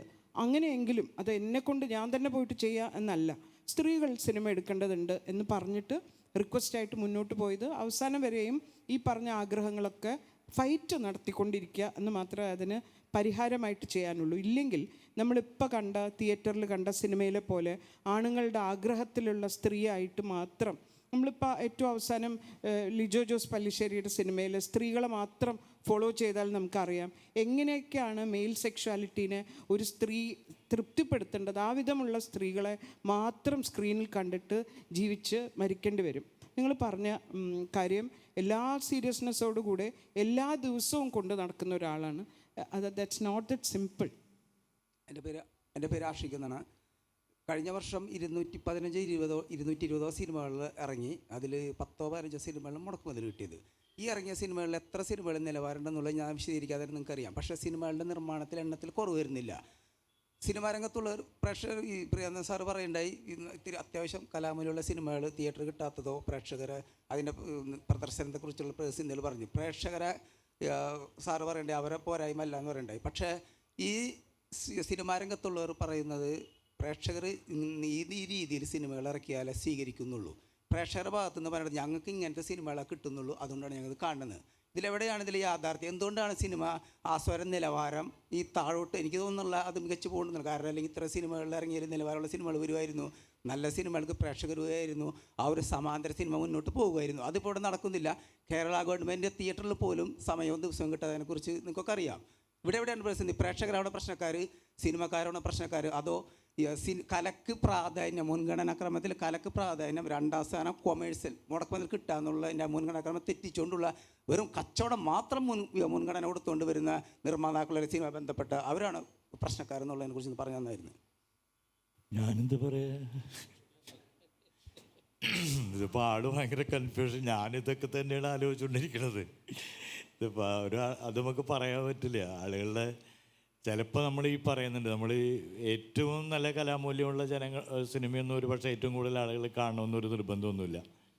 അപ്പോൾ അതുകൊണ്ട് നമ്മൾക്ക് തലവേദന എന്ന് തോന്നുന്നപ്പോൾ എനിക്ക് തലവേദന എടുക്കുന്നു എന്ന് പറയുന്ന പല സിനിമകൾ 100% കുടുംബസമേതം പോയിട്ട് കണ്ടിട്ടുള്ള ആളുകളാണ്. കാരണം ചില കുട്ടികളെ പോലും ശരിക്ക് തിയേറ്ററിലേക്ക് കൊണ്ടുപോകാൻ പറ്റില്ല, അത്ര തന്നെ തെറി പറഞ്ഞു തുടങ്ങിയിട്ടുള്ളതാണ്. നായകൻ്റെ തെറി, ഉപനായകൻ്റെ തെറി, അങ്ങനെയൊക്കെയുള്ള ഒരുപാട് ആളുകളുടെ തെറി പറഞ്ഞ സാധനം കുടുംബസമേതം പോയിട്ട് പ്രേക്ഷകർ കണ്ട് സ്വീകരിച്ച് 100 കോടി അതിൻ്റെ അപ്പുറത്തെ കോടിയിൽ എത്തിച്ചിട്ടുള്ള ആളുകളാണ്. അപ്പോൾ ഈ ആൾക്കൂട്ടത്തിൻ്റെ മനഃശാസ്ത്രം എന്താണെന്ന് നമുക്ക് പറയാൻ പറ്റില്ല. പക്ഷെ നമ്മളിങ്ങനെ പറയുന്നുണ്ട്, ഇതിൻ്റെ ഇടയിലൊക്കെ ഉള്ളൊരു ചെറുത്തുനിൽപ്പ് പോലെയാണല്ലോ. ഇപ്പം നമ്മൾ ചലച്ചിത്രമേളകളെന്നൊക്കെ പറയുന്നത് അതാണ്. ഈ വളരെ ഈ സിനിമയോടുള്ള സത്യസന്ധമായിട്ടുള്ള സമീപനത്തിൽ വരുന്ന ഒരുപാട് ചെറുപ്പക്കാർ വരുന്നുണ്ട്. പുതിയ മേക്കിംഗ് അതൊരു സിനിമയുടെ യാതൊരു വക, കാരണം അതിൽ ആദ്യത്തെ സിനിമ ആയതുകൊണ്ട് ഒട്ടും കോംപ്രമൈസ് ചെയ്യുന്നില്ല അവർ. കാരണം എന്താ വെച്ചിട്ടുണ്ടെങ്കിൽ പിന്നീട് നമ്മൾ കുറേ കഴിയുമ്പോഴാണ് നമ്മൾ കോംപ്രമൈസ് ചെയ്തിട്ട് തുടങ്ങുക. കാരണം ഇന്ന നടന് വേണ്ടിയിട്ട് അല്ലെങ്കിൽ ഇന്ന നടിക്ക് വേണ്ടിയിട്ട്, പിന്നെ വിൽക്കാൻ വേണ്ടിയിട്ട്, തിയേറ്റർ കിട്ടാൻ വേണ്ടിയിട്ടൊക്കെയുള്ള കോംപ്രമൈസുകൾ ഉണ്ട്. അപ്പോൾ നമ്മളെ ന്യായീകരിക്കുന്നതാണ്. ഇപ്പം എനിക്ക് വേണമെങ്കിൽ അങ്ങനെ നമ്മളെ സ്വയം ന്യായീകരിക്കാം, അങ്ങനെയൊക്കെ ന്യായീകരിക്കാം. പക്ഷെ അതല്ലാതെ വരുന്ന സിനിമകളുണ്ട് വളരെ. അപ്പോൾ അത്തരം സിനിമകളെ എന്തുകൊണ്ട് കൂടുതൽ കാണിക്കാൻ പറ്റുന്നില്ല എന്നുള്ളത് നമ്മളാണ്. അത്തരം സിനിമകളെ നിലനിർത്താൻ ഇപ്പം നമുക്കൊരു ഇന്ന് എന്നോടൊരാൾ ചോദിച്ചു, കേരള ഫിലിം ഡെവലപ്മെൻറ്റ് കോർപ്പറേഷനിൽ പോയിട്ട് ഒരു പടം ചെയ്യണമെങ്കിൽ 5 ലക്ഷം രൂപ സബ്സിഡി ഉണ്ട്, അത് ചെയ്യണമെന്ന് ഞാൻ പറഞ്ഞു. വേണ്ടാന്ന് പറഞ്ഞു. കാരണം എന്താ വെച്ചിട്ടുണ്ടെങ്കിൽ നമ്മൾ ഈ ചെറിയ ബഡ്ജറ്റിൽ പിടിക്കുന്ന സിനിമയാണ്. അപ്പോൾ അവിടെ എന്താ വെച്ചിട്ടുണ്ടെങ്കിൽ നമുക്ക് ഈ ടെക്നിക്കൽ, ഈ മാഷ് പറയുന്ന പോലെ അതൊരു വലിയ സ്വപ്നമാണ് ഇങ്ങനെ പെൻ കൊണ്ട് എഴുതുന്നത്. നന്നായിട്ട് സിനിമ ഗ്രേഡ് ചെയ്യണമെങ്കിൽ ഒരു 3-3.5 ലക്ഷം രൂപ ചിത്രാഞ്ജലി തന്നെ കൊടുക്കണം. 3.5 ലക്ഷം രൂപ കൊടുക്കണം. അവിടുത്തെ ഏറ്റവും വലിയ ഉപകരണമാണ്. അപ്പോൾ നമ്മളോട് ഇതിനോടുള്ള ആറ്റിറ്റ്യൂഡുള്ള, ഇത്തരം ഒരു പ്രവർത്തനങ്ങളോട് ആറ്റിറ്റ്യൂഡുള്ള ഒരുപാട് കളർ ഗ്രേഡ് ചെയ്യുന്ന ആൾക്കാർ നമുക്ക് അത്ര അക്കല്ലാതെ ഇയാളുടെയൊക്കെ ഒരു അറ്റംപ്റ്റ് എന്നുള്ള നിലയ്ക്ക് ചെയ്തു തരുന്നതാണ്. അപ്പോൾ അവിടെ ഈ 3 ലക്ഷം രൂപ കൊടുത്ത് പോയിട്ട് കാര്യമില്ല. ഇനി അഥവാ തന്നെ അത്തരം ഒരു രീതി വരുന്നുണ്ടെങ്കിൽ നമ്മൾ ഈ പറയുന്ന പോലെ ചലച്ചിത്രമേളകൾ നടത്തിക്കൊണ്ട് മാത്രം കാര്യമില്ലല്ലോ. അവിടെ ഉണ്ടായി വരുന്ന ഇത്തരം വരുന്ന സെലക്ട് ചെയ്യുന്ന പറയുന്ന ആളുകൾക്ക് ഒരു 25 ലക്ഷം റുപ്യെങ്കിലും കൊടുക്കാൻ പറ്റുക. അല്ലെങ്കിൽ ഇപ്പം ഇന്ത്യൻ മനോരമയിലൊക്കെ പണ്ട് തിരഞ്ഞെടുത്ത് നമുക്ക് പൈസ ഉണ്ടായിരുന്നു. അതൊന്നുമില്ല. ഇത്തരം വരുന്നൊരു അറ്റംപ്റ്റ് പോലും വേണ്ട എന്നുള്ളൊരു പരിപാടിയിലാണ്. നിങ്ങളിങ്ങനെ ഒരു പരീക്ഷണാത്മകത നിങ്ങൾ സിനിമയിൽ കാണിക്കേണ്ടെന്ന് തന്നെയാണ് ഈ പറയുന്നത്. അവനെ കാണിച്ചാൽ അതിൻ്റെ ഒരു സ്പേസ് ഉണ്ടാവണം, ഇനി തുടർച്ച അതിന് ഉണ്ടാവണം എന്നുള്ളതാണ്. അപ്പോൾ അത് ഒരുപാട് തിയേറ്ററുകൾ നമ്മളുണ്ട്. ഇപ്പം എൻ്റെയൊക്കെ ഒരു കുട്ടിക്കാലത്ത് ഒരു ഉച്ചയ്ക്ക് ആണ് ദൂരദർശനിൽ ഇത്തരം ഒരു സിനിമ വരിക. ആ സിനിമ കാണുമ്പോൾ നമ്മൾ ഈ വക കണ്ട സിനിമയെന്നല്ലല്ലോ സിനിമ എന്ന് നമുക്ക് തോന്നിപ്പിക്കാവുന്ന രീതിയിൽ കുറേ സിനിമകളുണ്ടായിരുന്നു. അപ്പോൾ അതിനൊക്കെ പ്രോത്സാഹനങ്ങളുണ്ടായിരുന്നു. ഇപ്പം എന്താ വെച്ചിട്ടുണ്ടെങ്കിൽ നമ്മൾ പറച്ചൽ മാത്രമേ ഉള്ളൂ. ഇപ്പോൾ ദീദി ഇവിടെ പറഞ്ഞു സ്ത്രീകളുടെ സിനിമ ഉണ്ടായിട്ടുണ്ട്. ഇതൊന്നും നിലനിർത്താവുന്ന രീതിയിൽ 1.5 ലക്ഷം രൂപ കിട്ടിയിട്ട് 40 ലക്ഷം രൂപ മാർക്കറ്റിനുണ്ടെന്ന് പറയുന്നത്. 1.5 കോടി രൂപ കൊടുത്തിട്ട് 1 കോടി 10 ലക്ഷം റുപ്യ വരെ അവർക്ക് പടം ചെയ്യാൻ വേണ്ടി കൊടുക്കുള്ളൂ. 40 ലക്ഷം രൂപ മാർക്കറ്റാണ്. ഈ 40 ലക്ഷം രൂപ വെച്ചിട്ട് എന്ത് മാർക്കറ്റ് ചെയ്തിട്ടൊന്ന് കാണിച്ചു തരൂ. ചലച്ചിത്രമേളയിൽ സ്വന്തമായിട്ട് അവർക്ക് പടം അയക്കാൻ പോലുള്ള ഐഡൻറ്റി പോലും കൊടുക്കുന്നില്ല. അപ്പോൾ ഇത് സർക്കാരിൻ്റെ എല്ലാ പ്രോബ്ലം. സർക്കാരായിട്ട് വന്ന് നിലനിൽക്കുന്ന ചില ആളുകളുണ്ട്. എന്തെങ്കിലും ഒരു അധികാരത്തെ സ്ഥാനത്ത് കിട്ടിക്കഴിഞ്ഞാൽ ഞങ്ങളെക്കാളും വലിയ സിനിമാക്കാരില്ല, ഞങ്ങൾ പറയുന്നതാണ്, ഞങ്ങൾ പഠിച്ചിട്ടുള്ള, നിങ്ങളൊക്കെ എന്ത് എന്ന് ചോദിക്കുന്ന തരത്തിലുള്ള ഒരു മേധാവിത്വ സ്വഭാവമുണ്ട്. അത് മാറണം. അപ്പോൾ അതല്ലാതെ ഇപ്പോൾ ഇങ്ങനെ പുതിയ സിനിമ ഉണ്ടാക്കുന്ന കുട്ടികൾ അല്ലെങ്കിൽ ഇത് വരുന്ന ആളുകളെ അവരെ തള്ളി പറയേണ്ട ഒരു കാര്യമില്ല. അവർ സിനിമ ഉണ്ടാക്കുന്നുണ്ട്, പക്ഷേ ആ സ്പേസ് ഉണ്ട്. അവർ വെറുതെ ഇൻ്റർനാഷണൽ ചലച്ചിത്രോത്സവങ്ങളിലൊക്കെ പോയി കളിക്കുന്ന സിനിമകളെ മലയാളത്തിൽ ഒന്നുകിൽ ഗവൺമെൻറ്റുള്ള തിയേറ്ററുകളിലും കാണിക്കാനുള്ള കാര്യങ്ങൾ ചെയ്യണം. മറാത്തി സിനിമ ചെയ്യുമ്പോൾ പറയുന്നുണ്ടല്ലോ 150ഓളം സ്ഥലങ്ങളിലെങ്കിലും ഈ സിനിമ നിർബന്ധമായിട്ട് മാളുകളിലെങ്കിലും കാണിക്കണമെന്ന് പറയുന്നുണ്ടല്ലോ, ആർജവം കാണിക്കുന്നുണ്ടല്ലോ. നമ്മൾ കേരളത്തിൽ ഭയങ്കര പുരോഗമനപരമായിട്ട് ഉണ്ടാക്കുന്ന എല്ലാ കാര്യങ്ങൾക്കും വലിയ വീമ്പ് പറയുള്ള ആൾക്കാരാണല്ലോ. എന്ത് ചെയ്ത് കാണിക്കാത്തത്? കാണികളെ ഞാൻ കുറ്റം പറയില്ല, അതിനുള്ളൊരു ഇടം കൊടുക്കണം. വെറുതെ മുദ്രാവാക്യം വിളിച്ച് പറഞ്ഞിട്ട് കാര്യമൊന്നുമില്ല. അതിനുള്ള സ്പേസ് ഇവിടെ ഉണ്ട്. അത് ഉണ്ടാക്കാനുള്ള, അത് പറയാനുള്ള കാര്യങ്ങൾ കാണിക്കണം. അല്ലെങ്കിൽ ഇത്രയെങ്കിലും ഇത് വേണം. അപ്പം നന്ദൻ തിയേറ്റർ ഉണ്ടല്ലോ, അറിയില്ലോ, ഇന്ന ദിവസം പോയി കഴിഞ്ഞാൽ ഇത്ര ദിവസം 2 ആഴ്ച ഇത്ര സിനിമകൾക്കാന്ന്. നമ്മൾക്ക് ഇവിടെ നിന്ന് വരുന്ന ആൾക്കാരെ സംബന്ധിച്ചിടത്തോളം 1.5 കോടി രൂപയൊന്നും ഒരു കൊമേഴ്സ്യൽ സിനിമയുടെ മാർക്കറ്റിൻ്റെ രീതിയൊന്നും വെച്ചിട്ട് ചെയ്യാൻ പറ്റില്ല. ലോകം മുഴുവനുള്ള ഫ്ലെക്സ് ഒന്നും അടിച്ചിട്ട് ചെയ്യാൻ പറ്റില്ല. അതത്ര കാര്യങ്ങളൊന്നും ചെയ്യാൻ പറ്റില്ല. ഇതിലിറങ്ങുന്ന സിനിമകൾക്കും ചെയ്യാൻ പറ്റില്ല. അപ്പോൾ കാണികളുടെ പ്രശ്നമല്ല, ഇതിൻ്റെ ഇത് സിസ്റ്റം പഴയ രീതിയിൽ തന്നെയാണ്. അതിനൊന്നും പുതുക്കി പണിയേണ്ടത് തന്നെയാണ്. ഒരു സിസ്റ്റത്തെയും കൂടി പുതിയ സിനിമയുടെ ഭാഗമായിട്ട് പുതുക്കി പണിയണം. നമസ്കാരം, എൻ്റെ പേര് ഭഗത്ത്. നേരത്തെ ഒരു ചോദ്യം ചോദിച്ച പോലെ തന്നെ ആര് ഉത്തരം പറഞ്ഞാലും മതി, നമുക്ക് ഒരു ഉത്തരം കിട്ടുക എന്നുള്ളതേ ഉള്ളൂ. അപ്പോൾ നേരത്തെ ഈ സിനിമകളുടെ പ്രൊമോഷൻ, അത് തിയേറ്ററിൽ കളിക്കൽ, അത് ജനങ്ങൾ ഏറ്റെടുക്കുന്നതിൻ്റെ ഒരു പ്രശ്നം, അതിനെ പ്രദർശിപ്പിക്കാൻ അവസരമില്ലാത്തതിൻ്റെ ഒരു പ്രശ്നം പറഞ്ഞു. അതിലൊന്ന് ചോദിക്കാനുള്ളത്, ഈ പ്രൊഡക്ഷൻ വാല്യൂ ചർച്ചയായിട്ട് വരുമ്പോൾ ഈ കഴിഞ്ഞ മാസം സെന്ന ഹെഗ്ഡെ എന്ന് പറയുന്ന സംവിധായകൻ, വളരെ പ്രശസ്തമായിട്ടുള്ള തിങ്കളാഴ്ച നിശ്ചയം എന്ന് പറഞ്ഞ സിനിമ ഡയറക്റ്റ് ചെയ്ത് അത് പൊതുജനങ്ങളുടെ എത്തിച്ച ഒരു സംവിധായകൻ, അദ്ദേഹം കഴിഞ്ഞ മാസം കാലിക്കറ്റ് യൂണിവേഴ്സിറ്റിയിൽ നടന്ന ഒരു ഇൻ്റർവ്യൂവിലാണ് ഈ തിങ്കളാഴ്ച നിശ്ചയത്തിൻ്റെ പ്രൊഡക്ഷൻ സ്കെയിലിനെയും അതിൻ്റെ ബഡ്ജറ്റിനെയും കുറിച്ച് അയാൾ ആദ്യമായിട്ട് വെളിപ്പെടുത്തുന്നത്. അതിൽ പറഞ്ഞത് 60 ലക്ഷമാണ് ആ സിനിമയുടെ ബഡ്ജറ്റ്. ആ സമയത്ത് ഇറങ്ങുന്ന ഒരു ഏറ്റവും ചെറിയ സിനിമയ്ക്ക് പോലും 1 കോടി, 2 കോടി, 3 കോടി അതിൻ്റെ ഏറ്റവും ബേസിക് പ്രൊഡക്ഷൻ സ്കെയിലായിട്ട് വരുന്ന ഒരു സ്ഥലത്ത് 60 ലക്ഷം രൂപ വെച്ച് അന്ന് 60 ലക്ഷം എന്ന് വെച്ചാൽ വലിയ തുക തന്നെയാണ്. പക്ഷേ താരതമ്യപ്പെടുത്തുമ്പോൾ അത്രയും ചെറിയൊരു തുക വെച്ച് സിനിമ എടുക്കുകയും അത് കണ്ട എല്ലാ പ്രേക്ഷകരെയും ഒരേപോലെ തൃപ്തിപ്പെടുത്തുകയും അതിനെ നാഷണൽ അവാർഡ് വരെ എത്തിച്ച് അതൊരു ഇൻ്റർനാഷണൽ ലെവലിലേക്ക് ശ്രദ്ധ ക്ഷണിച്ച ഒരു സിനിമ. അപ്പോൾ അത്തരമൊരു സിനിമ OTT ആയിട്ടാണ് റിലീസ് ചെയ്തത്. തിയേറ്റർ കണ്ടിട്ടില്ല ആ സിനിമ. എല്ലാ OTT എന്ന് പറയുന്നത് ഒരു സ്വപ്നം മാത്രം. ഇത് ഇങ്ങനൊരു സാധനം ഉണ്ടെന്ന് മലയാളികൾ അറിഞ്ഞു തുടങ്ങുന്ന സമയത്ത്, കോവിഡിൻ്റെ തുടക്കകാലത്ത് ഒരു സിനിമ ഇറക്കി ഇത്രയും ഒരു സക്സസ്സിലേക്ക് എത്തിച്ച ഒരു സിനിമ. ആ സിനിമയെക്കുറിച്ച് ഇതുവരെ നടന്ന ചർച്ചയിൽ ഒരു മെൻഷൻ പോലും വന്നിട്ടില്ല. അതുപോലെ തന്നെ ഈ ജെൻഡർ ബേസ്ഡ് സിനിമകൾ വരുന്നു. ഇപ്പം നേരത്തെ പറഞ്ഞ പോലെ ഈ ഫാലസെൻട്രിക് സിനിമ ഈ അടുത്ത് ഇറങ്ങിയൊരു ആ ടെംപ്ലേറ്റിൽ വെക്കാവുന്നൊരു സിനിമയാണ് ക്യാപ്റ്റൻ മില്ലർ എന്ന് പറയുന്ന ഒരു സിനിമ. ആ സിനിമയുടെ ഡയറക്ടറാണ് അരുൺ മാധേശ്വരൻ എന്ന് പറഞ്ഞ തമിഴ് സിനിമയാണ്. ഈ അരുൺ മാധേശ്വരൻ്റെ ഇതിന് മുമ്പത്തുള്ള ഒരു സിനിമ എന്ന് പറയുന്നത് സാനി കായിതം എന്ന് പറയുന്നൊരു സിനിമയാണ്. മെയിൻ സ്ട്രീം ആയിട്ടുള്ള നടീനടന്മാരെ വെച്ചിട്ട് തന്നെ ആ സിനിമ കണ്ടിട്ടുള്ളവർക്ക് മനസ്സിലാവും അതിൻ്റെ ഒരു പ്രത്യേകത എന്നുള്ളത്. കാരണം ഒരു പുരുഷന് മാത്രമേ ചെയ്യാൻ കഴിയൂ എന്ന് ചിന്തിക്കുന്ന കാര്യങ്ങൾ, ഒരു പുരുഷൻ മാത്രമേ ചെയ്യാൻ പാടുള്ളൂ എന്ന് ചിന്തിക്കുന്ന കാര്യങ്ങൾ എല്ലാം ഒരു സ്ത്രീ കഥാപാത്രത്തിൽ കൊണ്ടുവന്ന് അതിനെ സക്സസ് ആക്കുകയും അതിനെ ഹിറ്റാക്കുകയും ചെയ്യുന്നൊരു ഒരു സിനിമ വരുന്നുണ്ട്. അത് ചർച്ചയിൽ വന്നിട്ടില്ല. അതും ഇതേപോലെ തന്നെ തിയേറ്റർ കാണാത്തൊരു സിനിമയാണ്. അത് കോവിഡിൻ്റെ കഷ്ടകാലം കാരണം തിയേറ്ററുകാർ ഇങ്ങനത്തെ ഒരു സിനിമ എടുക്കാൻ പറ്റില്ല, പ്രദർശിപ്പിക്കാനൊന്നും പറ്റില്ല. 50% ഒക്യുപ്പൻസി ഉള്ള കാര്യമാണ്. എടുക്കാൻ പറ്റില്ല എന്ന് പറഞ്ഞൊരു സിനിമ ഇന്നത് പലരുടെയും ഫേവറേറ്റ് ലിസ്റ്റിലുള്ള ഒരു സിനിമ. അങ്ങനത്തെ ഒരു സിനിമയെക്കുറിച്ച് ചർച്ചയില്ല. അപ്പോൾ ഈ ഒരു അക്കാഡമിക് ലെവലിൽ അല്ലെങ്കിൽ ഒരു സിനിമയുടെ ഈ ഒരു ബൗദ്ധിക ചർച്ചാ തലത്തിൽ പോലും ഇത്തരം സിനിമകൾ മെൻഷൻ കിട്ടാതെ പോകുമ്പോൾ ഇതിനെക്കുറിച്ച് ഒന്നും അവെയർ അല്ലാത്ത ഫിലിം മേക്കേഴ്സ്, ഇതിനെക്കുറിച്ച് ഒന്നും അവെയർ അല്ലാത്ത കാണികൾ ഇവരുടെ കുറ്റം കൊണ്ടാണോ?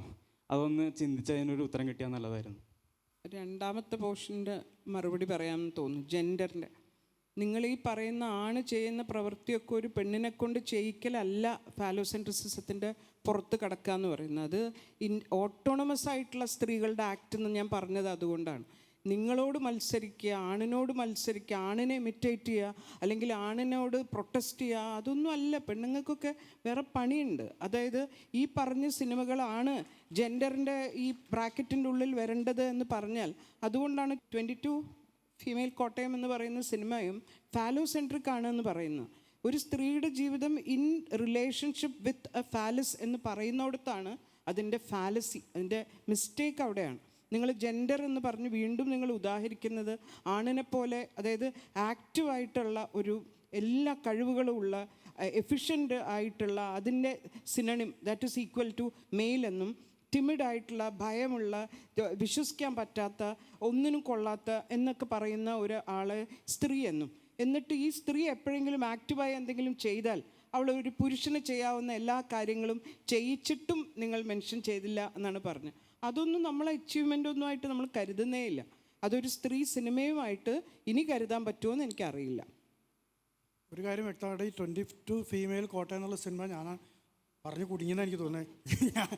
ഞാൻ ഒരിക്കലും അത് വലിയ വിപ്ലവ സിനിമയാണ്, പൊതമ്പിക്കും പാറ്റിന് ശേഷം ലോകം കണ്ട ഏറ്റവും വലിയ വിമോചന സിനിമയാണെന്നൊന്നും ഞാൻ പറയുന്നില്ല. ഞാൻ പറഞ്ഞത് പുതിയ ഉപഭോക്തൃ സമൂഹത്തിൽ പുരുഷ ശരീരം എത്തിപ്പെട്ടിട്ടുള്ള ചില പ്രതിസന്ധികളും അതിനെ മറികടക്കാൻ വേണ്ടി അവൻ അല്ലെങ്കിൽ ആ വ്യക്തി, ആ നായക രൂപം എടുക്കുന്ന ചില അതിജീവന തന്ത്രങ്ങൾക്കും ഒരു ഉദാഹരണം എന്നുള്ള നിലയ്ക്കാണ് 22 ഫീമെയിൽ കോട്ടയം എന്നുള്ള സിനിമ പറയുന്നത്. ദയവ് ചെയ്ത് 22 ഫീമെയിൽ കോട്ടയം എന്നുള്ള സിനിമ ഫെമിനിസ്റ്റ് സിനിമയാണെന്ന്, സ്ത്രീപക്ഷ സിനിമയാണെന്ന് ഞാൻ പറഞ്ഞു എന്ന് ആരും പറയരുത്. ഞാൻ അങ്ങനെയല്ല ഉദ്ദേശിച്ചത്, ക്ഷമിക്കണം എന്നോട്.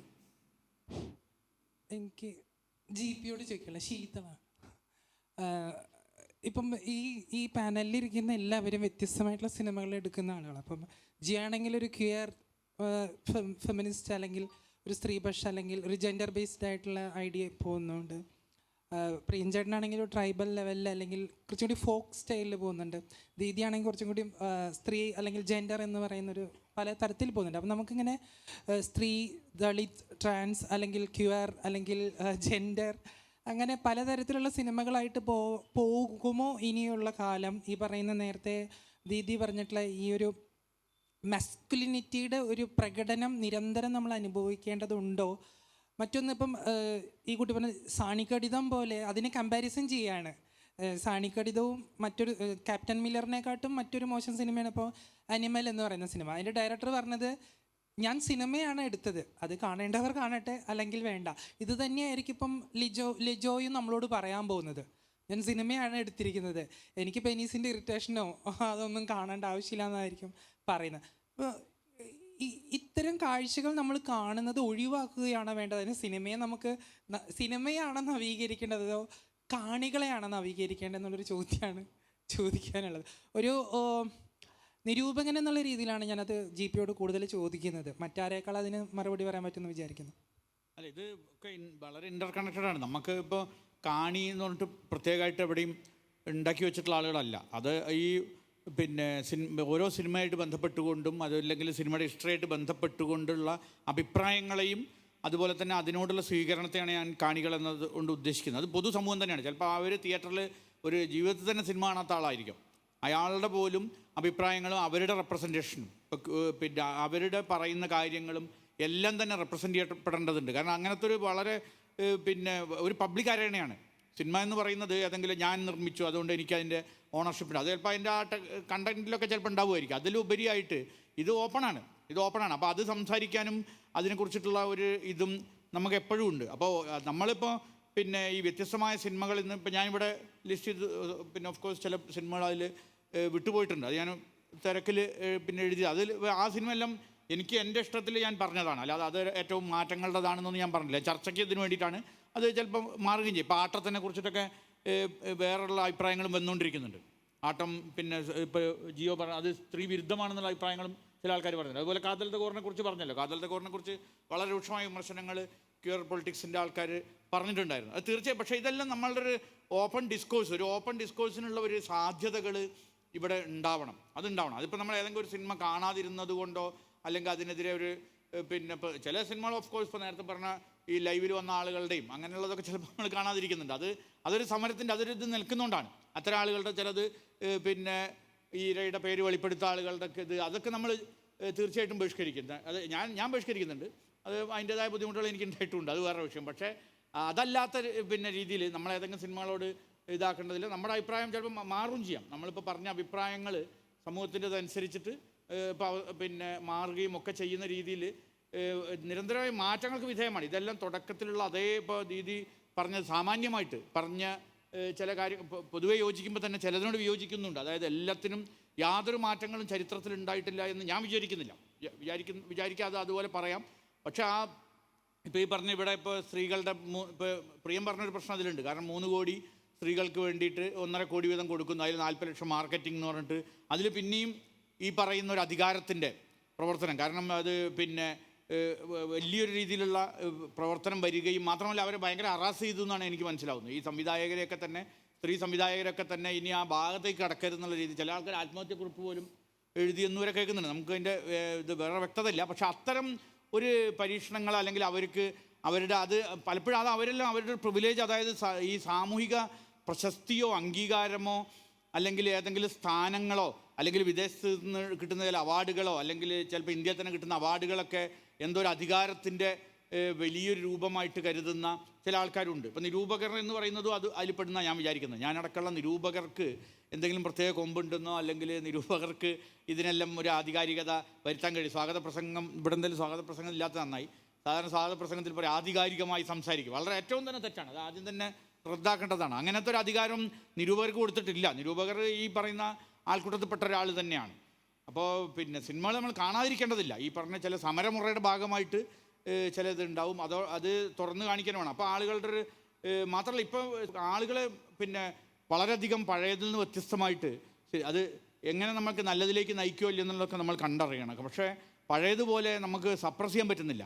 ഒരു അഭിപ്രായങ്ങളെ ഈ അടുത്ത കാലം വരെ ഇപ്പോൾ സോഷ്യൽ മീഡിയയ്ക്കും മറ്റു അതിൻ്റേതായ അൽഗോരിതവും മറ്റുള്ള പലതൊക്കെ ഉണ്ട്. എങ്കിൽ പോലും പണ്ടതിനെ സപ്രസ് ചെയ്യുന്ന മുഖ്യധാരയിലും ഒക്കെ അവർ തീരുമാനിച്ചു കഴിഞ്ഞാൽ അഭിപ്രായങ്ങൾ പുറത്തു വരാത്തൊരു സാഹചര്യം ഉണ്ടായിരുന്നു.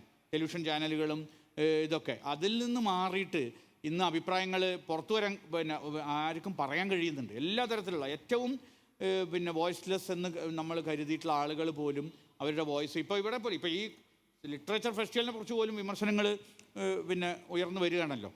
അതാണ് പറയാനുള്ളത്. ഇനി എന്തെങ്കിലും നമ്മുടെ ഔദ്യോഗികമായ സമയം കഴിഞ്ഞിട്ടുണ്ട്. ഞാൻ തന്നെ അത് ഇപ്പോൾ അവസാനം അപഹരിച്ചെങ്കിലും പിന്നെ നമ്മുടെ കൃത്യസമയം പാലിക്കുകയാണ് ഇവിടെ മറ്റു വേദികളും അതുപോലെ തന്നെ ധാരാളം മറ്റ് സെഷനുകളും ഒക്കെ ഉള്ളതുകൊണ്ട് നമുക്ക് അലോട്ട് ചെയ്തിട്ടുള്ള സമയം ഇവിടെ അവസാനിച്ചു. അപ്പോൾ അതിന് പങ്കെടുത്തിട്ട് എല്ലാ പാനലിസ്റ്റുകളും ഞാൻ പേരെടുത്ത് പറയുന്നില്ല, എല്ലാവരും തന്നെ നമ്മുടെ ക്ഷണം സ്വീകരിച്ച് ഇവിടെ എത്തി. അതുപോലെ തന്നെ ചർച്ചയും വളരെ സജീവമായ ചർച്ചയിലും പങ്കെടുത്ത എല്ലാവരെയും അക്കാദമിക്ക് വേണ്ടിയും അതുപോലെ തന്നെ ഈ ഫെസ്റ്റിവൽ ഓർഗനൈസിംഗ് കമ്മിറ്റിക്ക് വേണ്ടി നന്ദിയും അഭിവാദ്യം അർപ്പിച്ചുകൊണ്ട് ഈ സെഷൻ അവസാനിച്ചതായി അറിയിക്കുന്നു.